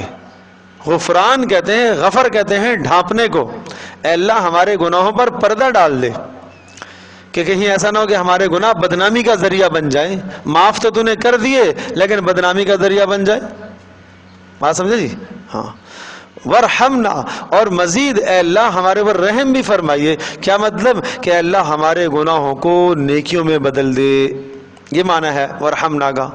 اور یہ بھی معنی ہے ورحمنا کہ اے اللہ اب تو نے ہمیں ہمارے گناہ جب معاف کر دیے اور درگزر کر دی اور پردہ بھی ڈال دیا تو اے اللہ اب اس کے بعد گناہوں سے تو ہی ہمیں بچائیے، ہمارے اوپر رحم فرمائیے۔ انت مولانا، اے اللہ تو ہی ہمارا رب، ہمارا مولا، ہمارا آقا ہے۔ فانصرنا علی القوم الکافرین، اس جملے کا تعلق ہے سورت کے دوسرے حصے سے۔ آپ کو یاد ہوگا عرض کیا تھا کہ دوسرا حصہ سورت کا انتظامی امور جی اور انتظامی امور اور حکومت سے تعلق رکھنے والی چیزیں تھیں، تو چونکہ وانصرنا علی القوم الکافرین، یہ تم اللہ پاک سے مدد مانگا کرو، اللہ پاک تمہاری مدد کرے گا کافروں کے خلاف۔ فانصرنا، اے اللہ ہماری مدد فرما دیجئے، علی القوم الکافرین، کافروں کے خلاف۔ اب ان آیات کو جن کو یاد نہیں ہے وہ یاد کرے، لازمی یاد کرے بھائی۔ آخری آیات آمن الرسول سے آخر تک کون یاد کرے گا؟ کس کس کو یاد نہیں ہے بھائی پہلے یہ بتاؤ، یاد کس کس کو نہیں ہے بلا تکلف؟ شاباش، اللہ جزائے خیر دے۔ اب عورتیں بھی، ان سے بھی درخواست ہے کہ آمن الرسول سے لے کر آخر تک یاد کریں۔ اب میں بتاتا ہوں کہ یہ کتنا بڑا ذخیرہ ہے، کتنا بڑا ذخیرہ ہے، کتنا بڑا ذخیرہ ہے۔ حدیث پاک میں آتا ہے کہ جب آدمی ان آیات کو پڑھتا ہے تو ان میں جو دعائیں مذکور ہیں اللہ تبارک تعالیٰ کہتا ہے یہ میں نے کر دیا، یہ میں نے کر دیا۔ یعنی جب یہ کہتا ہے لا تؤاخذنا ان نسینا او اخطانا، اے اللہ ہمارا مواخذہ نہ کیجیے گا، ہم نے غلطی سے کیا یا بھولے سے کیا، اللہ نے کہا ٹھیک ہے جی نہیں کروں گا۔ ولا تحمل اللہ اسرا کما حملتا، ٹھیک ہے جی۔ ولا تحملنا ما لا طاقت لنا بھی، ایسے بوجھ نہ ڈال کہ جس کو ہم برداشت نہ کر سکیں، اللہ پاک کہتے ہیں ٹھیک ہے نہیں ڈالوں گا۔ واعف عنا، اے اللہ ہمارے گناہ معاف کر دے، اللہ کہتا ہے کر دیے۔ واغفر لنا، اے اللہ ہمارے گناہوں پر پردہ ڈال دیجئے، ڈال دیا۔ وارحمنا، اے اللہ ہمارے گناہوں کو اب نیکیوں میں بدل دے اور ہمیں دین پر استقامت عطا کر دے، اللہ کہتا ہے کر دیا۔ انت مولانا فانصرنا علی القوم الکافرین، کافروں کے خلاف ہماری مدد کیجئے، اللہ کہتا ہے کر دی۔ تو کتنی بڑی بات ہے، کتنا بڑا ذخیرہ آپ کو مل گیا۔ دوسری حدیث میں آتا ہے کہ حضرت عمر رضی اللہ تعالیٰ عنہ، حضرت علی رضی اللہ عنہ سے یہ روایت مروی ہے کہ وہ رات کو سوتے وقت فرمایا کرتے تھے جو آدمی یہ پڑھ لیتا ہے تو یہ آیات تہجد کے قائم مقام بن جاتی ہے۔ اللہ پاک رات کو اٹھنے کی پھر توفیق دے، پھر پڑھ لو، لیکن تہجد کے قائم مقام بنتی ہیں یہ آیات۔ حضرت علی کہا کرتے تھے اپنی اولادوں کو یہ آیات یاد کراؤ، وہی اپنی اولادوں کو یہ آیات یاد کراؤ، اور فرما خائب اور خاسر ہے وہ آدمی، بڑا نقصان والا وہ آدمی ہے جسے ان کی فضیلت معلوم ہو اور وہ یاد نہ کرے۔ تو اس لیے چلو پہلے نہیں پتا تھا، آج پتا چلا، آج سے ان کو یاد کرو۔ کون کون یاد کرے گا بھائی؟ آسان ہے نا۔ آمن الرسول بما انزل الیہ من ربہ والمؤمنون، ایک ایک جملہ روزانہ یاد کرو، ایک دن اتنا یاد کرو، دوسرے دن کل آمن باللہ وملائکتہ وکتبہ ورسلہ، تیسرے دن لا نفرق بین احد من رسلہ، چوتھے دن وقالوا سمعنا واطعنا، پانچویں دن غفرانک ربنا والیک المصیر۔ اس طرح سے ایک ایک کر کے یاد کرو بھائی۔ 10 دن میں بھی یاد ہو گئی تو بڑی غنیمت ہے بھائی، 10 دن میں بھی یاد ہو گئی تو بڑی غنیمت ہے، اس لیے ان کو یاد کرنے کی کوشش فرمائیں۔ اللہ تبارک و تعالی ہم سب کے لیے عمل کرنا آسان فرمائے جی۔